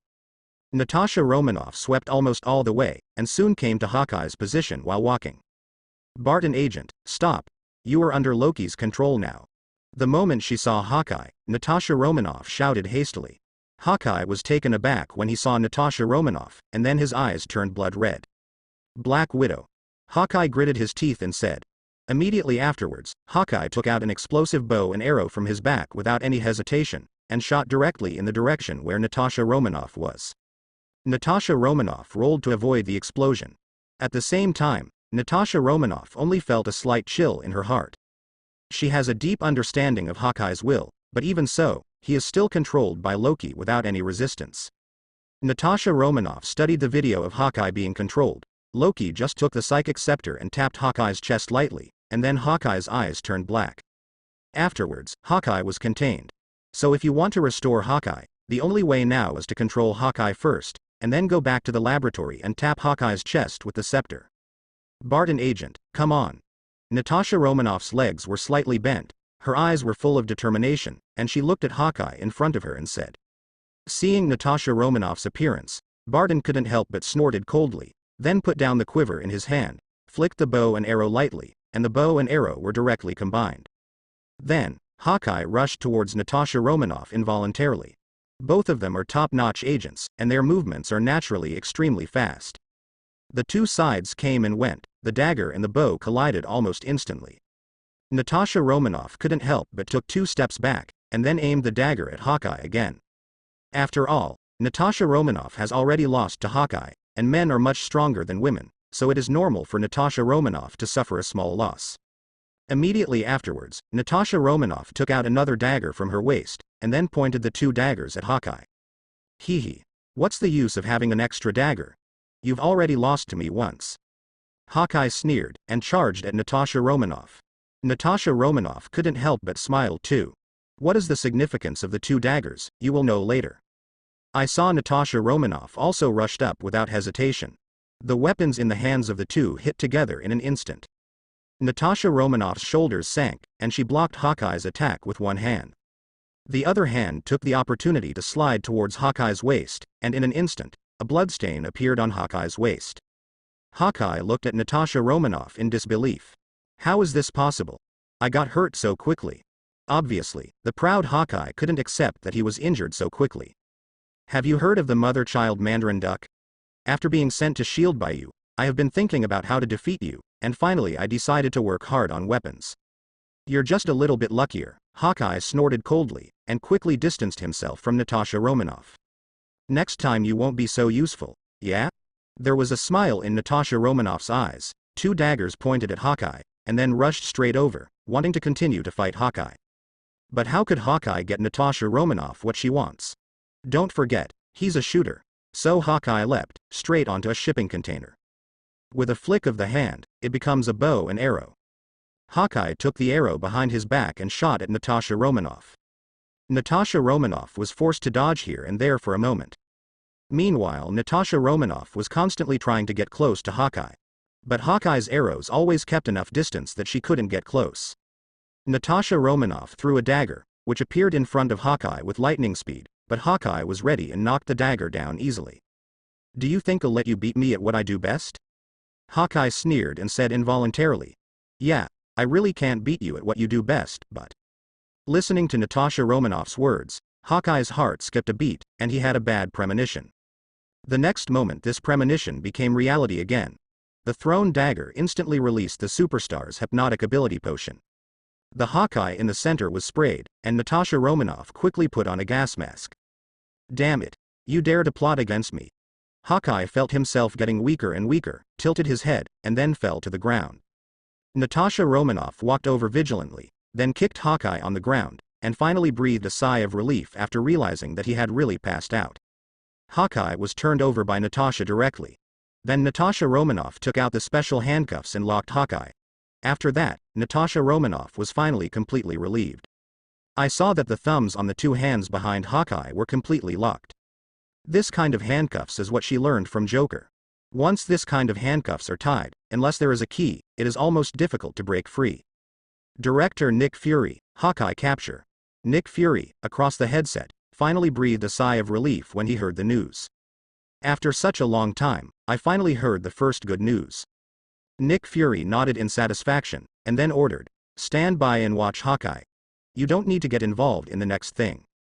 "Yes." Natasha Romanoff replied, "Forbidden room." Loki at the moment was confronting Thor. Hulk had just been kicked out of the spaceship by Thor, and then he himself fell into the lowest prison cell. Agent Filson hid not far away and watched the two of them. "Thor, long time no see." Loki smiled and looked at his big brother outside the glass dome. "We only met a few hours ago." Thor snorted, then looked at Loki and began. "How about you open the glass cover for me?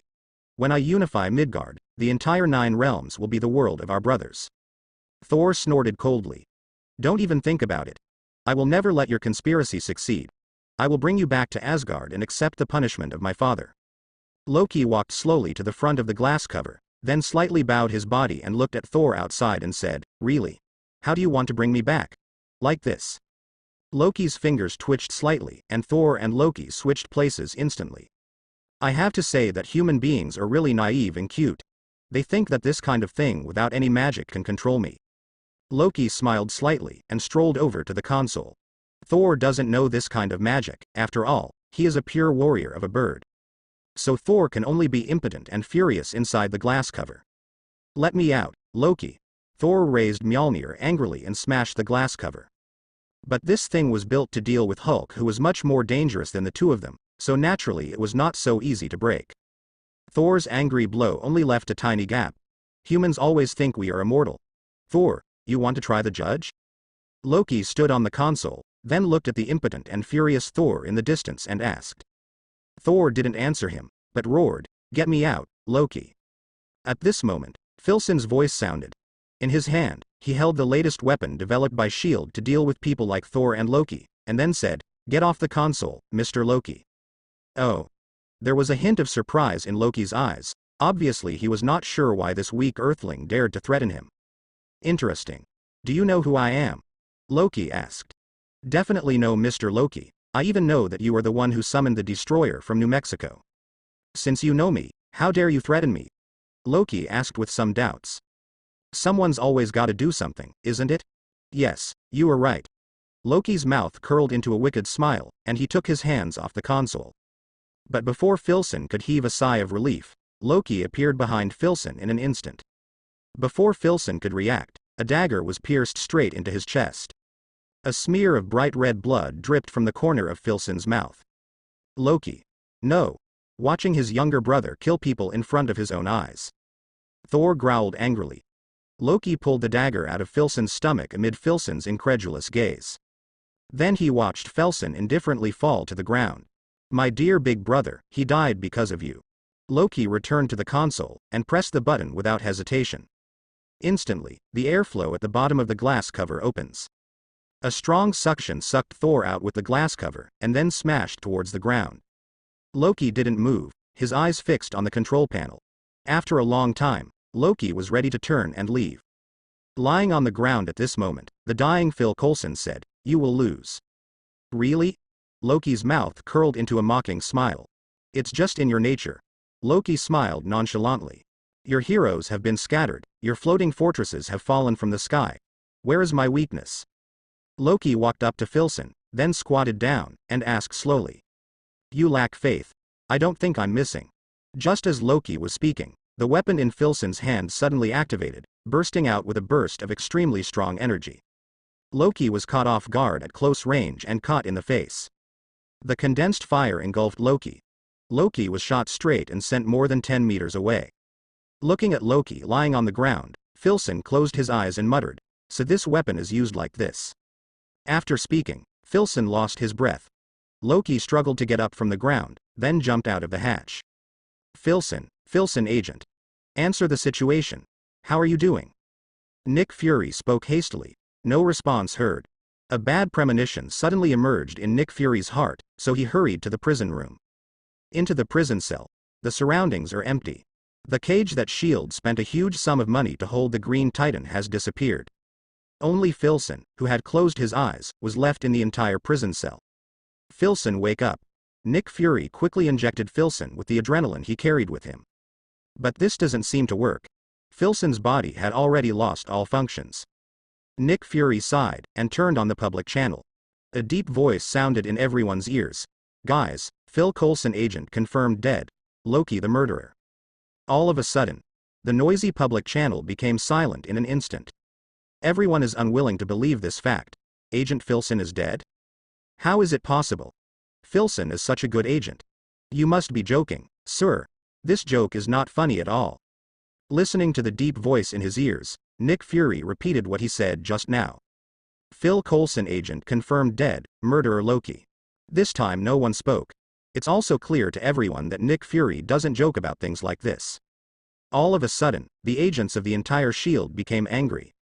Mommy F***K. Kill that son of a bitch. Damn Loki.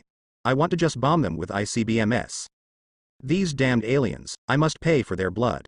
Nick Fury sighed, then turned and left the cell. After Loki disappeared, all his men retreated outside except Hawkeye. Only Hawkeye was detained by Natasha Romanoff. Bruce and Tony have also repaired the steam turbine, returned to the laboratory and sat on the chairs without saying a word.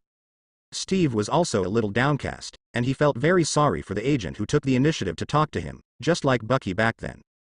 At this moment, Nick Fury came in from outside, followed by Hill. He threw the photo with Phil Coulson's blood on it on the table, then looked at the dejected Steve and said, "It was found in Phil Coulson agent's coat pocket. I think he never found it. You want to sign it?" With trembling hands, Steve picked up photos from 70 years ago and wiped off the blood stains carefully. "We can't move in the air. Communications, Tesseract location, banner, Thor, I have nothing for you. I lost a good eye." Having said that, Nick Fury sighed. "Maybe I asked for it. Yeah, you're right, we were going to build an armory with Tesseract, but I never went all out because I was playing more adventurous things. You all know this thing. The Avengers Project. The project is to put all the great people together and see if they can be more accomplished." Speaking of Nick Fury, he looked at Bruce. "Like the Justice League you created in the dark." Before Bruce could speak, Nick Fury went on to say, "I want to see if they can cooperate with us when we need to, and let them replace us in those battles that we will never win." Phil Coulson died peacefully. He believed in the plan, he believed in the heroes. Just when Nick Fury was about to continue speaking, Tony stood up abruptly from his seat, and then left without saying a word. "Well, it seems that this is an outdated view of mine."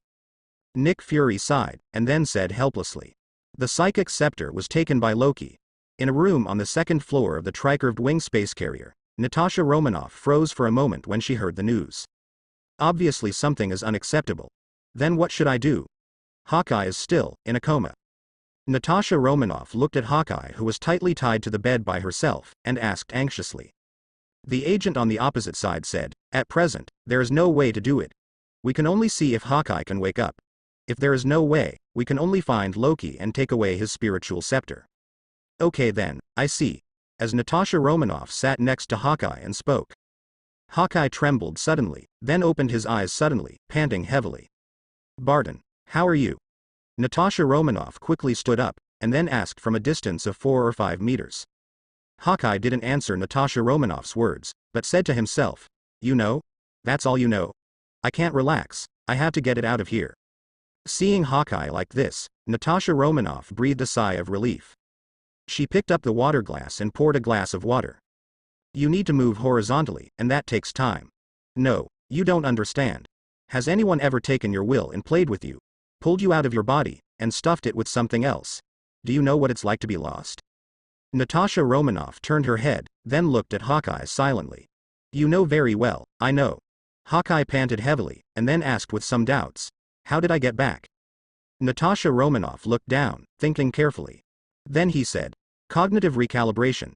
It should be related to my hitting your head hard before. That blow made the things in your body leave your body. Thanks. Natasha Romanoff's mouth curled into a small smile, and she reached out to untie what was strapped to Hawkeye. Hey, Natasha Romanoff, how many agents have been killed by me? Before she could finish her sentence, Natasha Romanoff said, no, don't force yourself to ask such questions, Barton. Natasha Romanoff said calmly, it's all Loki's doing. Those monsters, magic, etc., we have no training in this area. Loki? Or did he slip away? Natasha Romanoff sighed. Yeah, not only that, he killed Filson. What? Phil Coulson died too? Hawkeye said angrily. Natasha Romanoff did not continue this topic, but shifted bluntly. You don't seem to know where his dad is. Hawkeye shook his head. Don't need to know, didn't even ask. But I know he will move on to the next step soon, which is today. We must stop him. Natasha Romanoff turned her head, and said firmly. Really? Who does we mean? Hawkeye's tone was tinged with sarcasm. Natasha Romanoff shook her head. I don't know, use whoever is left. This might make me feel better if I could shoot Loki blind. Maybe I'd be able to sleep better then. While talking, Hawkeye even laughed unconsciously. Natasha Romanoff sat down next to Hawkeye, then smiled and said, now you're yourself. Hawkeye turned his head blankly, staring straight at Natasha Romanoff with a pair of eyes. But you've changed. You're a spy, not a soldier. But now you want to fight yourself. What's going on? Did Loki put any curse on you? Natasha Romanoff didn't dare to meet Hawkeye's gaze, and lowered her eyes. He didn't do anything, Natasha Romanoff, don't be afraid, doctor. Hawkeye's tone rose a little. Natasha Romanoff raised her head and looked at the opposite wall, then said quietly, I just compromised. She suddenly turned her head to Hawkeye. When someone is kind to me, I know that I should repay it. Laboratory. Bruce called Diana. Bruce, what's the matter? Diana, who was on the opposite side, first asked after the call was connected. There are some things. The Earth may be at war. Do you have time now? Diana on the opposite side nodded. I've searched all over Greece, but I can't seem to find anything useful. It's useless to continue here. Where are you? I'll go find you. Bruce nodded, and then sent his location information to Diana's cell phone through the watch. Now we're in heaven. Okay, no problem, I'll fly up to find you. After speaking, Diana hung up the phone. Bruce looked at the hung-up phone in a daze. Don't let anything happen. Outside the lab, Tony and Steve came to a seat on the third floor and sat down. Steve spoke first. Is he married? No. Tony shook his head. Although Steve didn't say who it was, Tony knew it. My impression is that he can play the cello and is a very good-tempered person. Steve also sighed. It's a pity, he's a nice guy. Tony shook his head, his voice a little angry. No, he's an idiot. Steve was obviously puzzled. He looked at Tony suspiciously. Why? Because does he have faith? Because he wants to take down Loki single-handedly. He's just trying to do his job. Steve tried to defend Filson. Tony scoffed, then stood up.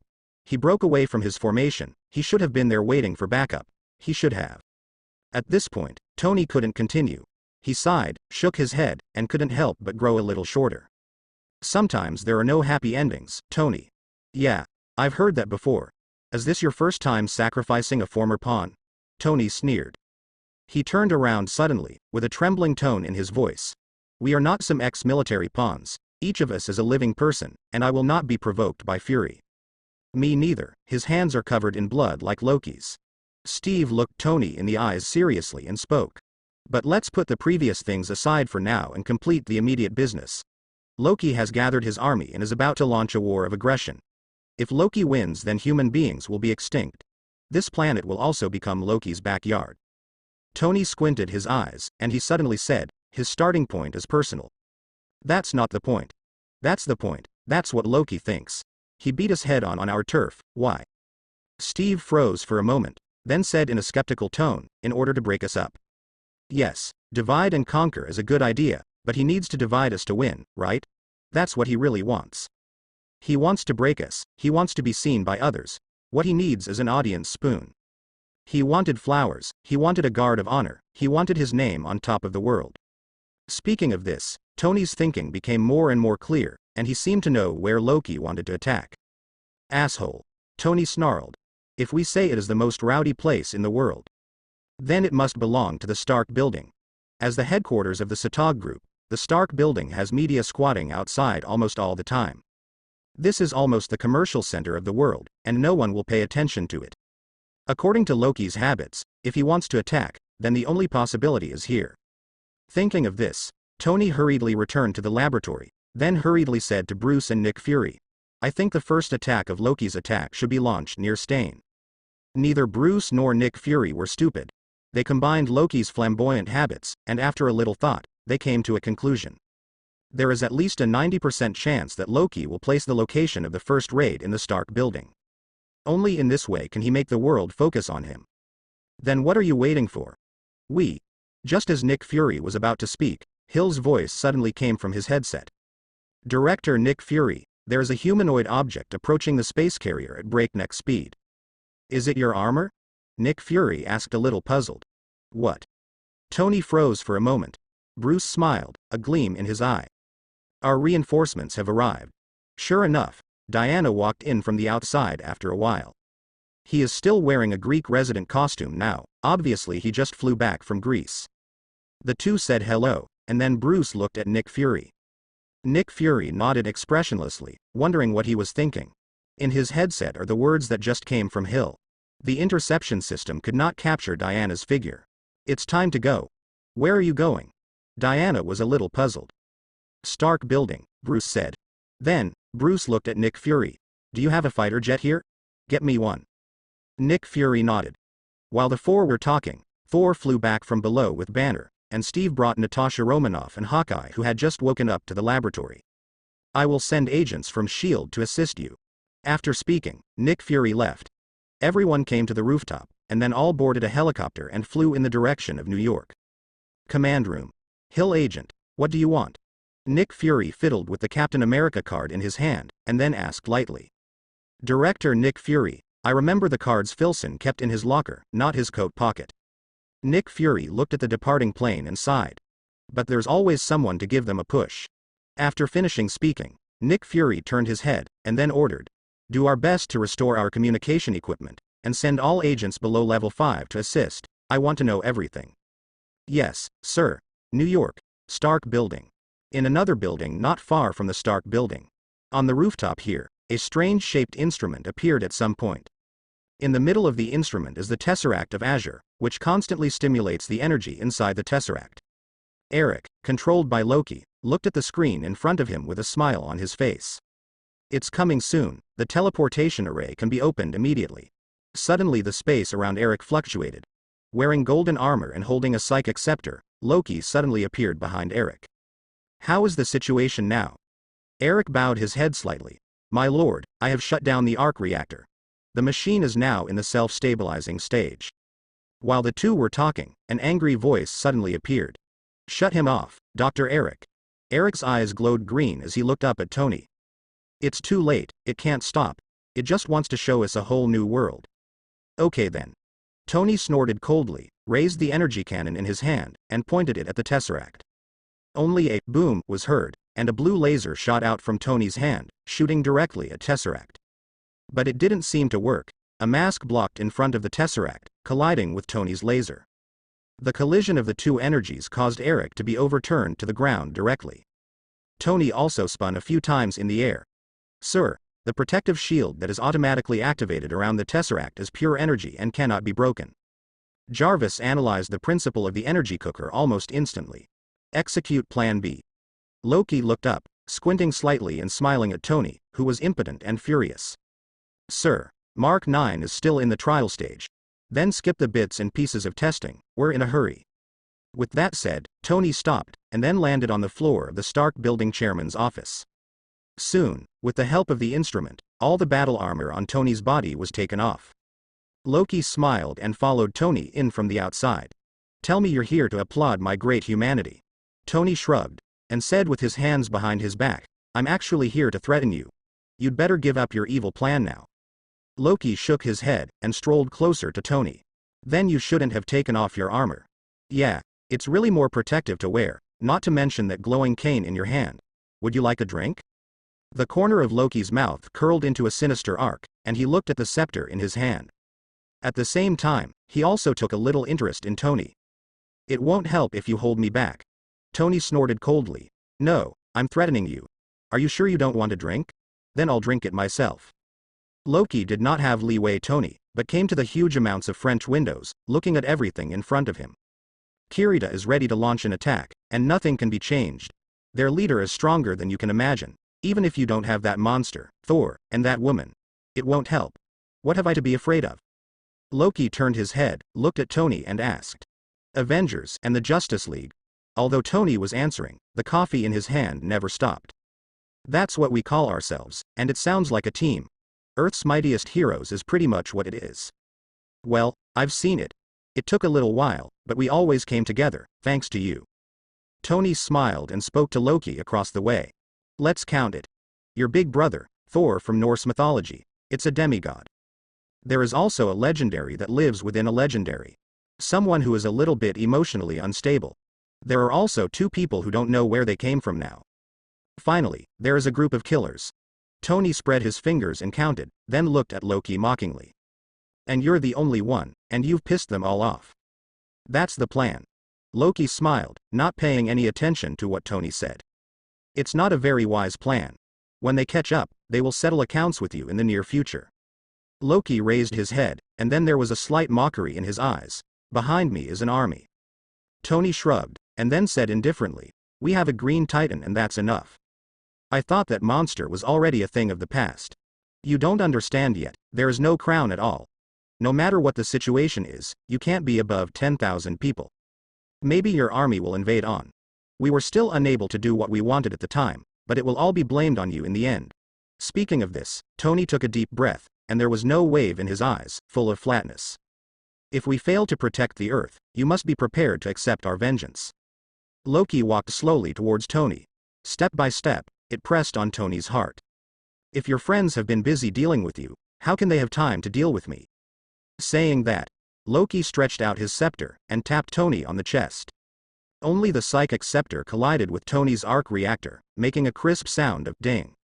Loki's smile froze for a moment, and then tapped Tony's chest again in disbelief.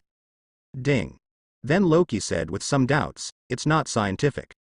Tony pouted, looking at Loki with a hint of disdain deep in his eyes. Performance issues, it's very common. Loki was suddenly furious, he couldn't believe that his psychic scepter couldn't respond to Tony. He gripped Tony's neck tightly and yanked him to the ground aside. Tony struggled to get up from the ground. Is Jarvis Mark 9 ready? As soon as Tony got up, Loki appeared in front of him, strangling his neck fiercely. There was something magical in Loki's voice. You will all submit to me. Then, annoyed, Loki threw Tony out of the Stark building. In midair, Tony yelled, Jarvis, eject. Inside a hidden door, a red iron box about 1 meter high was ejected suddenly. Then shattered the glass and headed for Tony. Almost in the blink of an eye, the iron box was attached to Tony's back. The watch on Tony's right wrist glowed red. In just a split second, Tony's whole body is attached to Mark 9. Looks like the time is just right. Tony turned his head and flew directly over the Stark building. Tony came to the midair, staring at the roadbed coldly.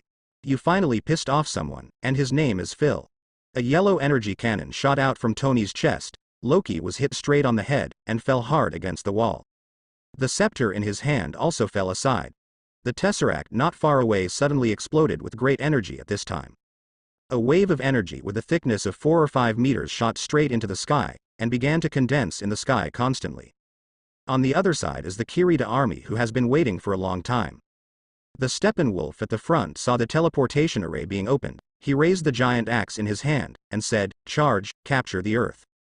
Following Steppenwolf's order, all Kirita troops rushed towards the teleportation array as if desperate.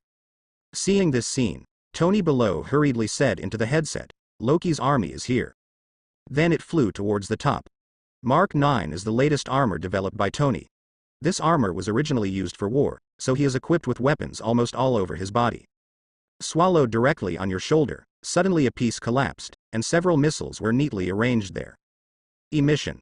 As Tony spoke, all the missiles tilted towards the Kirita army, and the few Kirita people in the front were directly blown into ashes. Bruce. Coming.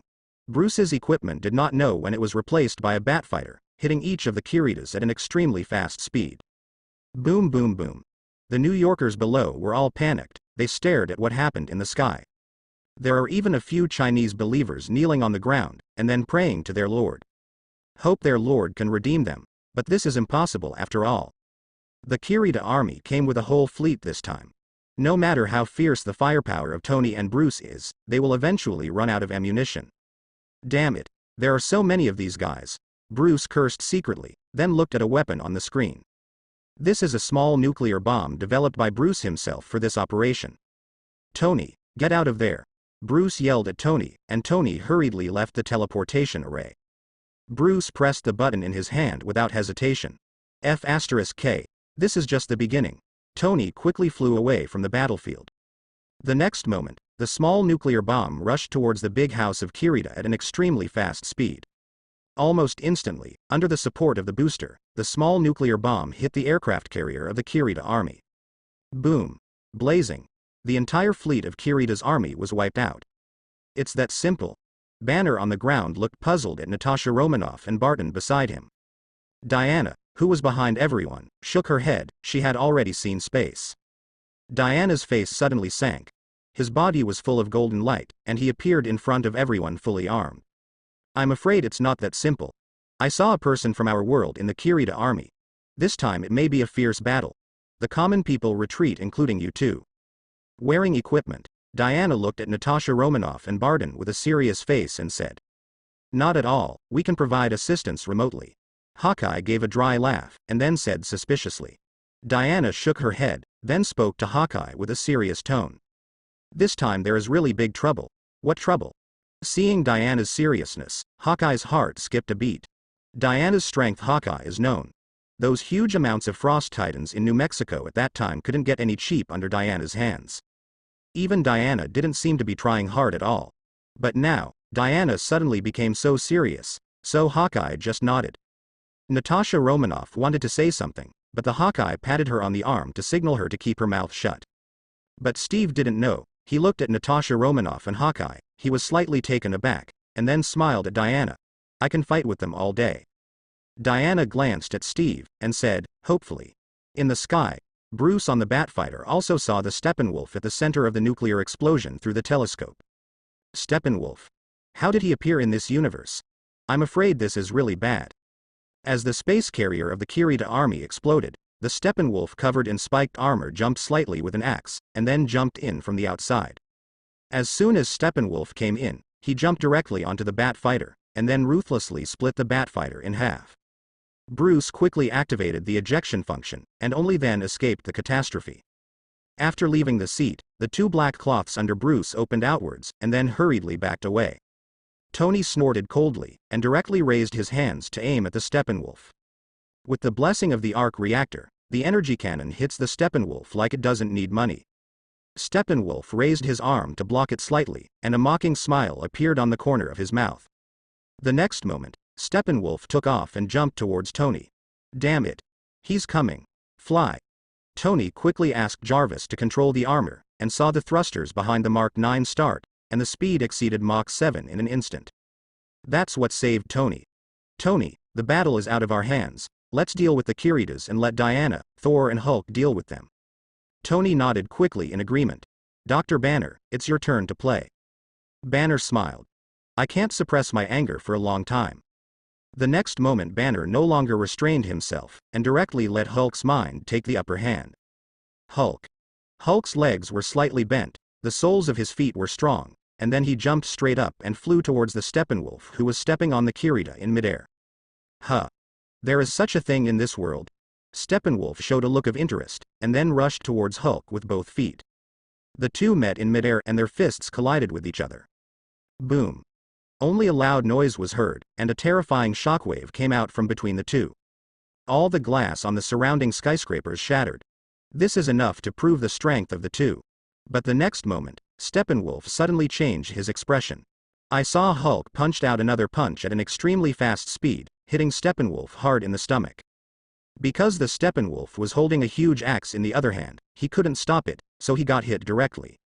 Damn it. Huang Yuanlang flew upside down, and was smashed to the ground severely. Immediately, a large pit about 3 meters in diameter appeared on the ground. Boom. Hulk also jumped from the sky, and then stepped on Steppenwolf's belly. The dust all over the sky obscured everyone's vision, and no one dared to approach, so they didn't know what happened inside. But it didn't take long for Green's blood to flow out. Immediately afterwards, Hulk flew out of it. He also has huge amounts of axe scars on his chest. Hulk. Are you okay? Natasha Romanoff hurried to Hulk's side, then knelt down to check Hulk's injuries. Hulk was panting heavily. Originally he wanted to continue fighting Steppenwolf, but the wound on his chest made Hulk unable to move. Hulk looked at the woman who knelt down to examine the wound with some doubts. From the moment he appeared, everyone wanted him to die. Even if they don't want to die, they are still using him. What's up with this guy? Hulk was suddenly dazed. He didn't know why he didn't move, but let Natasha Romanoff check his wound with peace of mind. Hawkeye and Steve, who were not far away, were also very surprised. Has Hulk changed his gender? Get the hell out of Midgard. There was a roar, and a hammer collided with Steppenwolf's giant axe. Thor appears. Both of them are warriors with extremely rich combat experience, and they have passed dozens of moves in a short period of time.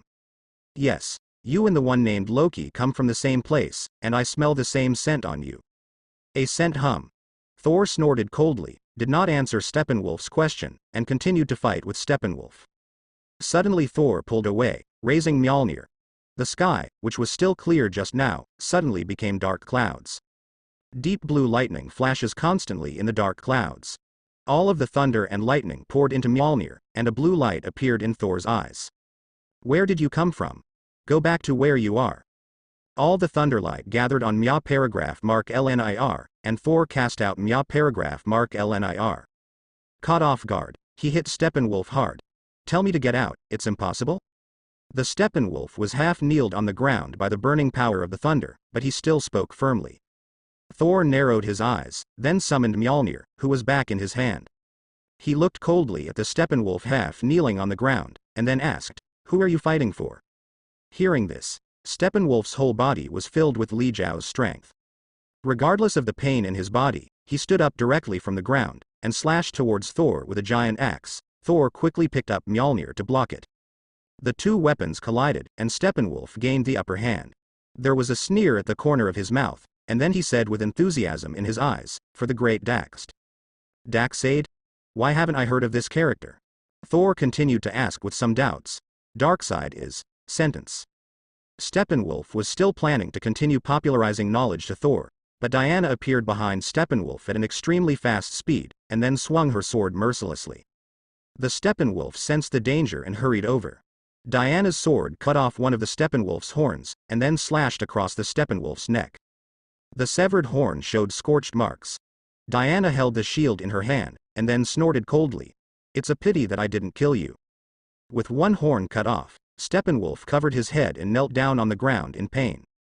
"I want you to die." Steppenwolf was aroused fiercely. He gave up on Thor directly, and then rushed towards Diana.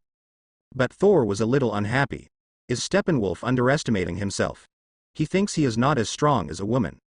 Thinking of this, Mjolnir in Thor's hand came out directly and hit the Steppenwolf's back heavily. The Steppenwolf was knocked to the ground, and he turned his head and gave Thor a hard look. The giant axe in his hand was thrown out, and Thor quickly dodged to the side. "Tisk tisk, you even threw away your weapon. Why are you fighting us?" Thor sneered, then looked at the distraught Steppenwolf, and asked. "Weapons? You actually think I need weapons?" As if the Steppenwolf had heard the funniest joke in the world, he stood where he was and burst out laughing. "Don't you need it? Do you need?" Seeing Steppenwolf's mouth so hard, Thor narrowed his eyes, and then said, "I want to see if you really don't need weapons." After speaking, Wang rushed over directly. "Do not impulse." Diana spoke hastily. But it was too late. Wang and Steppenwolf scuffled together. Steppenwolf's strength is surprisingly great, almost as strong as Hulk. Even with Mjolnir, Thor is still at a disadvantage. Even Thor didn't pay attention, and was beaten back several steps, and then fell to the ground. Diana hurriedly stepped forward to help Thor, and then pulled Thor and Steppenwolf away. "Don't be provoked by him, let's go together," Diana said calmly. Thor stood up, then nodded. The next moment, Mjolnir came out. Steppenwolf tilted his head, then got up and jumped to avoid Mjolnir, who turned back. Diana rushed forward, and then grabbed Steppenwolf's arm with both hands. Seeing this, Tony rushed over, and Mjolnir hit Steppenwolf on the head with a hammer. The Steppenwolf was a little dazed from the beating. Just when the two occupied the top points and felt that they were about to win, the Steppenwolf suddenly jumped up, grabbed the arms of the two men, smashed them to the ground hard, and kicked them flying. The two were kicked by such a huge force that they couldn't stand up for a while. Bruce and Tony from behind also came in front of everyone. Watching this scene, Steve was a little surprised and said, "This guy is too rough and thick." At the same time, he was secretly entangled in his heart, wondering how many rounds he would be able to fight with the Steppenwolf. Tony raised his hand, the energy cannon in his hand shone brightly, and aimed at Steppenwolf. Just as Tony was about to launch, Bruce quickly grabbed Tony's hand. Tony looked at Bruce suspiciously. "Obviously don't understand why he would do this. Now there are many civilians behind us. If you lure the Steppenwolf over, he may attack those civilians and force us to submit. What's more, I believe in Diana." Tony turned his head and glanced at the trembling crowd, sighed, and lowered his arms. All right. Diana also lived up to Bruce's high expectations. She took off the shield on her back and erected it in front of her, then took a fighting posture with a dagger in her hand. "She also uses shield." Bruce raised his eyebrows, and then said, "Diana's shield is completely for defense, it's different from yours." Not far away, after Diana stood up, Thor also struggled to get up from the ground, and then patted the dust on his body. "I admit, you really pissed me off," Thor said angrily, then took Mjolnir directly and rushed towards the Steppenwolf. Seeing Thor rushing over, Diana sighed helplessly, and rushed over quickly. The three quickly fought together. Thor and Diana have weapons in their hands, but even so, they can only be suppressed by the unarmed Steppenwolf. Suddenly, the Steppenwolf saw the right time, and directly punched Thor flying out, and then forced Diana back steadily with great force, and at the right time, he punched Diana in the stomach. The two were knocked down to the ground again. "Damn it. We might really lose if this goes on." When Steve saw this scene, he suddenly rushed towards Steppenwolf regardless. "Fact. Don't make trouble in the past," Bruce said quickly, trying to stop Steve. But Steve waved his hand, vibranium shield in hand. "I don't belong to this era. If I can make some contributions, I would be considered worthy of death." After speaking, Steve accelerated towards Steppenwolf. "Humans? A group of small and ignorant guys." Steppenwolf sneered, mocking Steve, the guy who didn't know what to do. Steppenwolf didn't even look at Steve, just punched him out.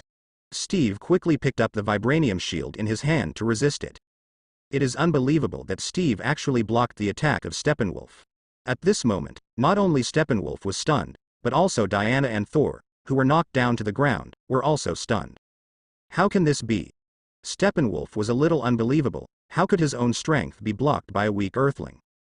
Steve poked his head out from under the shield, then gritted his teeth and said, "That's all you have? I can send you off." Steppenwolf squinted his eyes, and hit Steve's shield directly with another fist, making a clank sound. "I have to say, you are really amazing. You can do this from the perspective of a person on Earth." The Steppenwolf moved his neck, and the spikes on the armor suddenly began to stand upright. He looked at everyone with a smile, and then said, "But it's only this level." After speaking, he came to the giant axe, and then picked it up. The armor was constantly emitting a faint purple light. Diana stood up, and then shot in front of Steppenwolf with the shield. Steppenwolf swung the huge axe in his hand and slashed at Diana. Diana gritted her teeth and picked up the shield to resist the Steppenwolf. Steppenwolf kicked Diana directly in the lower abdomen, and then Diana flew out. Mjolnir was thrown out by Tony. Steppenwolf didn't even look at it, just tilted his head to avoid Mjolnir's attack, and then chopped Mjolnir to the ground with an axe. "If you really only have this little ability, then it can be over now." Steppenwolf stood on the ruins of the battle, then looked down at the crowd and said, "Tricurved wing space carrier. Command room on the top floor." Nick Fury stared blankly at the picture sent by the high-definition camera, the hands behind him trembling slightly. The power of Steppenwolf was beyond the imagination of everyone present. The scene of Bruce launching the nuclear bomb just now has also been transmitted by the camera, which made everyone feel even more desperate. Not even a nuclear bomb can do anything to Steppenwolf. You know, the nuclear bomb is the most powerful weapon in human history. A slightly larger dose of nuclear bombs is thrown down and destroys large cities. It can also make this area full of terrifying nuclear radiation for decades. But now the nuke has failed. Now even the top council members are panicking. This kind of thing is unprecedented. After the nuclear bomb was invented by Iron Man's father, Howard, this situation was never encountered again. They used to naively think that with nuclear bombs, at least they have the means to protect themselves in the universe. But the appearance of Steppenwolves completely shattered the beautiful dream they had woven for themselves. How can this be? All 5 members of the council frowned and looked at the picture displayed on the screen. Suddenly, the only female congressman among the 5 people rummaged through the folder. After searching for more than a dozen children, she took out the 10 documents that Bruce had handed directly to Congress before. Then, the congresswoman took the lead and said, "I think you have seen the current situation. Nick Fury is right. Our world has never been short of crises, and the Earth is still a bit too weak in the entire universe." All 4 male congressmen nodded in agreement. The congresswoman then said, "Maybe Nick Fury is right. We really need a coalition that can combine the most outstanding people in the world. So now I propose to pass the Avengers plan. Please show your hands if you agree." Almost instantly, 3 more people raised their hands almost at the same time. "Member Coleman, don't you agree?" The congresswoman looked at Coleman with some doubts and asked. The congressman named Coleman shook his head. "No, I agree with the Avengers plan, but I don't think the Avengers plan can be dominated by one family." "Then what do you mean?" All 4 of them turned their attention to Coleman. I saw Coleman took out another agreement. He said slowly, "We cannot allow an organization that is not controlled by the state to appear unscrupulously, so I propose that the Avengers plan be approved." Then Coleman put the agreement he took out on the table. "Not only Avengers, I also propose the Justice League agreement. Please show your hands to vote now." There are no stupid people here, and it is impossible for a stupid person to sit in this position, so the few people just thought about it briefly and understood Coleman's meaning. Coleman wants to make the 2 check and balance each other. Only in this way can they sit safely on the Diautai. Seconded. All 5 raised their hands, agreeing to the establishment of Avengers and the Justice League. Asgard. Odin and Queen Frigg cuddled together, and then watched everything on the earth through a spell. "Are you going to help Thor?" The strength of the Steppenwolf is beyond what Thor can handle at this stage. Frigga looked at Thor, who was violently beaten by the Steppenwolf, said with some distress. Then the 2 looked at Odin with teary eyes. Odin sighed, then patted Frigga's head and said, "Don't worry, Heimdall has already noticed the Steppenwolf's appearance the first time it appeared. You also know that my life is coming to an end now. By then, Thor will definitely be king. But now Thor is still a little too immature, and now he is not worthy of the title of king. Let him take care of himself. Let us go through some hardships, and I am ready to go back. Midgard will be fine. What else more, there is a mage in Midgard who is not weaker than me, and that can steal power from the Dark Lord existence." B. Frigga wanted to say something, but Odin shook his head. Seeing Odin like this, Frigg could only grit his teeth and change the subject. "But is it really going to be like this? I always feel like it's cruel for Thor." Frigga looked at Guder through the screen with a trace of unbearable expression on his face. Odin shook his head. "Being king is not that simple. If you want to be king, you have to pass the test of blood and fire, endure the crisis of destroying the country, and accept the death of your loved ones.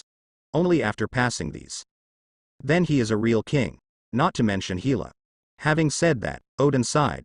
He was most worried about none other than Hela.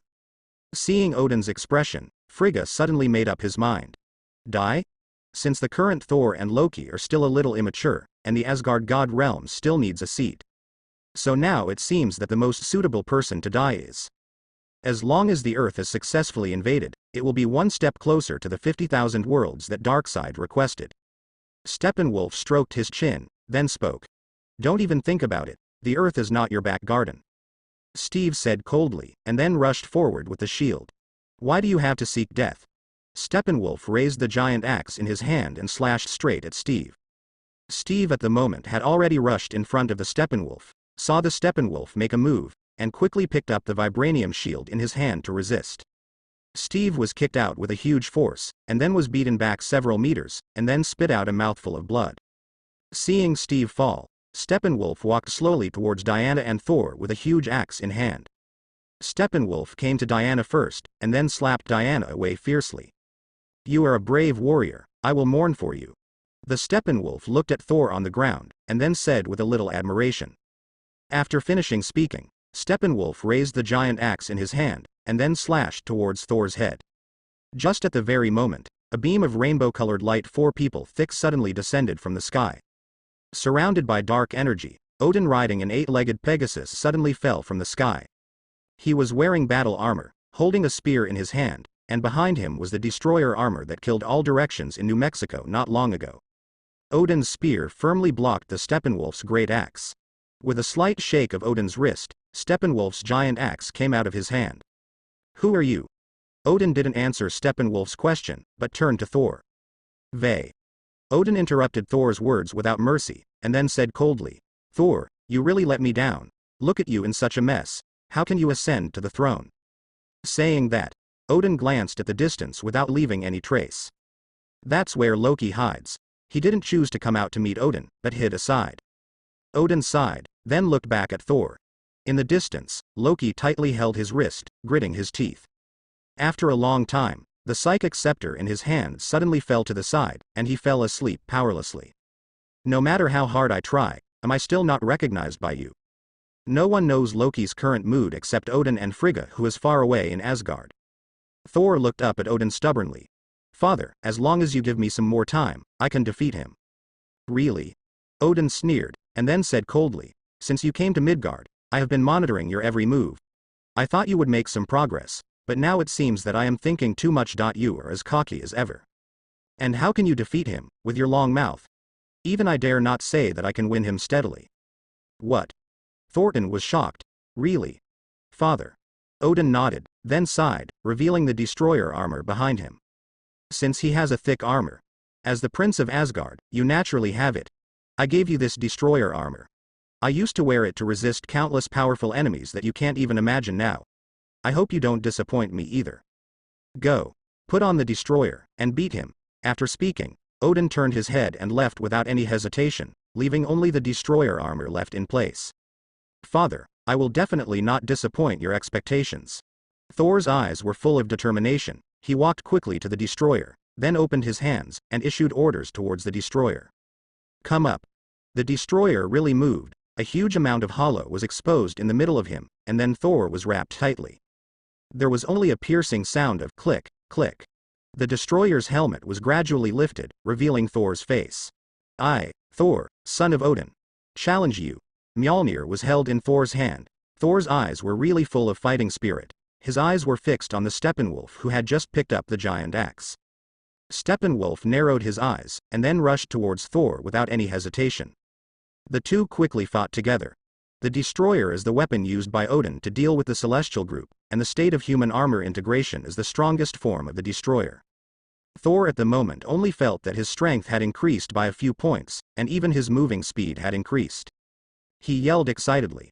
The Mjolnir in his hand slammed into the Steppenwolf like he was desperate. Steppenwolf felt miserable. He couldn't figure it out. It was obviously just a pair of armor. How could it give Thor such a big boost? Seeing this, Diana rushed over with a dagger and a shield. Under the intersection of the two, Steppenwolf retreated steadily after being beaten, unable to fight back. The three of them fought for about 10 minutes, when Steppenwolf suddenly showed a flaw. Seeing this, Diana immediately seized the opening and chopped off at the Steppenwolf's head. Seeing this scene, everyone showed ecstatic expressions. Just when he was about to succeed, a scepter suddenly appeared from the darkness, and then blocked Diana's dagger. "Sorry, I can't let you kill him." Loki's body at the moment is also wearing a golden armor. He looked at the Steppenwolf with a cold gaze, then picked up the psychic scepter in his hand, and pointed it at Diana. "Loki, get out of the way, now is not the time for you to get angry," Thor said anxiously. "Impious." Loki looked at Thor with a half-smile, his heart warmed slightly, but he still said mercilessly, "Thor, you have Odin's reward, but I don't have anything. I just want to be Midgard, is it wrong? Midgard has belonged to my 9 realms since its birth. Don't you think it's funny that a group of damn monkeys want to dominate this land while their master is away?" Loki, they are our allies. Allies? I don't have such weak allies. They should be your allies. After speaking, the scepter in Loki's hand was aimed at Thor. Are you okay? Steppenwolf glanced at Loki, then shook his head. This time I was careless. There is no mother box in this world of, next time you will not be so lucky. After finishing speaking, Steppenwolf jumped up out of thin air while Loki was blocking everyone, and then rushed straight into the teleportation array. Seeing this scene, Odin narrowed his eyes, and then ordered Eric in his mind to cut off the space teleportation array opened by Tesseract. The teleportation array in the sky disappeared, and a storm that could wipe out all human beings simply passed away. Everyone who witnessed this scene in New York all shouted excitedly. Thor wears the destroyer armor, and grabs Loki. Sorry, Loki, I still have to bring him back to Asgard for trial. Thor said apologetically. Suddenly Tony stepped out of the armor, and said, why don't we go after a meal? I know 10 buffet-style restaurants that are really good. Many of the owners are regulars there. See, this is the true nature of this world. Do you think you can really protect the people you want to protect? Ancient One glanced at Constantine, and then turned to Strand, who was stunned. She said. Strange shook his head, then raised his trembling hands with a little effort. It's not that I don't want to learn Ancient One Mage, but I can't even draw a teleportation circle now. How about you help me heal my hand first? No one noticed that in the midair of New York, there was actually a person hiding in the dark who was peeping in the dark. I didn't expect these guys to appear in this universe. Constantine frowned and took a sip of the unlimited beer in his hand, then said in a muffled voice. You know him? Ancient One asked. Constantine nodded. In our world, we are not allowed to interfere with the normal order of the human world. We can only observe in the dark. Steppenwolf once invaded the Earth, and I saw him fight Wonder Woman, the Flash and Cyborg of the Justice League alone with my own eyes. In the end, if Superman hadn't returned in time, I'm afraid the Earth has been captured. Speaking of this, Constantine shrugged. Although these things have nothing to do with me. Ancient One frowned tightly, another future that he had never seen before. Since Ancient One became the Supreme Mage and got the Time Gem, it has rarely been so weak. Ancient One looked at Strange, who was idling beside him again, and then asked with a straight face. Strange, are you willing to be my apprentice? Strange pouted. Unless you heal my hands first. Your hands need to be healed by yourself. After learning the magic, you can try it yourself. Ancient One is very good at seducing, but Strange is proud that Strange doesn't take this set at all. If you don't cure my hands, I won't learn magic from you. After all, I can't even learn the simplest teleportation array. If you cure my simple spells, I'm simply come at your fingertips. Hearing this, Constantine took a gulp of beer depressed. He learns other magic very quickly. There are some simple little magic tricks that you can learn even by watching it once. Only teleportation magic. Constantine even asked Ancient One to guide him personally, but there was no spark. Damn fuck. Constantine cursed a little depressed. But Ancient One couldn't wait any longer. More and more people that she did not see in the future gradually appeared in this world. The direction of the entire universe has gradually begun to deviate. Where will the Earth go after that? Whether it's getting better or worse, Ancient One is completely indecisive right now. She sighed and flicked her fingers lightly. The three immediately returned to Kamar Taj's training ground. Looking at Strange, who became arrogant because he had not experienced hardships, Ancient One said, you haven't even practiced with them. How can you be sure that it's all because of your hand? Strange raised his head proudly. I'm not like these ordinary people. I was born a genius, and every step I take is faster than others. Yeah. Ancient One suddenly laughed. She laughed happily, as if mocking Strange's ignorance. Suddenly appeared in front of Strange, and then punched Strange's soul out of his body, and took Strange to visit his own memory by the way. This process seems to be very long, but it actually happens in a short moment. Strange's soul returned to his body. He opened his mouth wide in surprise, and then looked at Ancient One in disbelief. It's not scientific. Strange wanted to say something, but he only opened his mouth to say these 4 words. Science. Ancient One shook his head, and then asked, do you know how to summon a teleportation array? Strange nodded. I have long remembered the action of summoning the teleportation array. Look at that man, he arrived in Kamar Taj 2 years ago. Ancient One pointed to one of the many magic apprentices. I saw that the apprentice's sleeves were empty on both sides. But the apprentice is still working hard to follow the teaching instructor and study the teleportation array carefully. He can even fully summon the teleportation array. Strange fell silent. Ancient One snorted coldly. I can't wait for you for so long. The wheel of fate is about to start turning, but now I can't see the direction of the future clearly. I can only do my best and accomplish what I can matter. Speaking of this, Ancient One sighed, and then said leisurely, I exiled you to the top of the snow mountain. Whether you can come back depends on your own destiny. No, you can no to AAA. After speaking, Ancient One waved his hand, and then a teleportation array directly involved Strange. When Strange opened his eyes, he had already appeared on the top of the snow mountain in his apprentice outfit. Ancient One, Constantine. You can't do this. You are breaking the law. I want to sue you for illegal imprisonment. Let me go. Strange shouted hoarsely for a long time, but it was of no use. It seems that Ancient One is determined. Strange sighed, then he could only stretch out his trembling hands, and began to summon the teleportation array non-stop as he thought in his mind. Leaving him there alone? Constantine said with a complicated expression. Ancient One nodded. I don't have much time left. For the past 500 years, I have been suffering almost every moment. I am constantly stealing the power of the Dark Lord Dormammu to prolong my life. I can feel that it's coming to an end. I have to train Strange into a qualified supreme mage before I'm completely swallowed up by the darkness. As he said that, a dark red mark appeared on Yi's forehead. Constantine nodded, but did not speak to persuade Ancient One. He could feel that Ancient One was for Strange's good. And he can also clearly feel that the current Ancient One is indeed using his only remaining bit of clarity to suppress the dark energy emperor that has almost spread all over his body. Don't you want to meet Dormammu? Let's go. What?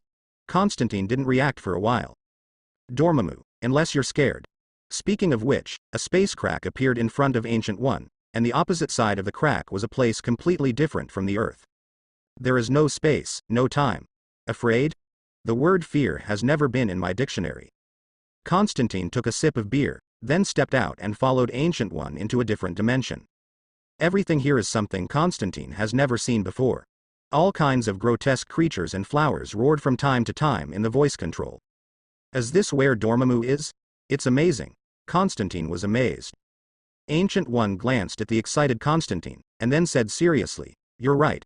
But strictly speaking, this is a residence opened by Dormammu himself. Develop it yourself? That's really unimaginable. The two walked and talked all the way, and then stopped on a purple planet. Ancient One took a deep breath, and voices came from all directions. Dormammu. After a few breaths, an angry, distorted face suddenly appeared in front of the two of them. His tone was full of anger. The thief who stole my power, you dare to come back. And at the moment Constantine is already confused, and Dormammu is more like the Lord of Hell than the Lord of Hell. Ancient One sneered. If you didn't want to invade the Earth, how could I steal your power? Dormammu's voice came from all directions, and huge amounts of human faces appeared in front of the two of them in an instant. His eyes were fixed on Ancient One for a while, and Dormammu suddenly laughed after watching for a while. This little bug you brought is very interesting. A kind of magical idea that I never thought of, but unfortunately it doesn't work for me. After speaking, Dormammu turned his head to look at Ancient One again. Thief. What do you want to do this time? Ancient One suddenly floated in midair. He looked at Dormammu and said, How did Mordo get here? What does he have to do with you? Modo. Dormammu was a little puzzled, but soon he realized who he was talking about. You should be talking about the idiot who played with the teleportation array and accidentally played himself into the space crack? Dormammu sneered, Is the current Kamar Taj just some of these things? These things are far worse than the Kamar Taj of 500 years ago. He gave me his allegiance, he won my strength, it was as simple as that. HMPH, then your plan has come to nothing, and now Modu has been killed by one of Kamar Taj's apprentices. Ancient One snorted coldly, and then said. If you die, you will die. The left and right are just a pawn. Dormammu said indifferently. It's you, I don't know how long you can last. Dormammu looked at Ancient One with greedy eyes. Me? I won't bother you. Ha ha ha, don't hold back anymore. I can feel that your soul has been completely polluted by me now. You have been stealing energy from me for more than 500 years. As long as it takes a while, you will fall into complete darkness and become my slave. No way. I am the supreme mage of Kamar Taj. Ancient One said firmly. Then let's wait and see, ha ha ha. After speaking, Dormammu disappeared. Ancient One glanced at Constantine and said, Let's go. Constantine recovered from the daze, and then hurriedly followed Ancient One closely and left this place of right and wrong. After returning to Kamar Taj, Ancient One brought Constantine to a tea room. With a light swipe, a person whose finger was already frozen, but who was still constantly drawing the teleportation array appeared on it. His hands had completely turned purple, and his hands were covered with chilblains. The nose flowed into the mouth, and then turned into a long popsicle. The wrist was constantly exerting force, and Strange's mouth was still constantly opening. Hurry up, if it's not because of my hand. When Strange said this, he seemed to have thought of something, then closed his mouth, and continued to work hard to summon the teleportation array.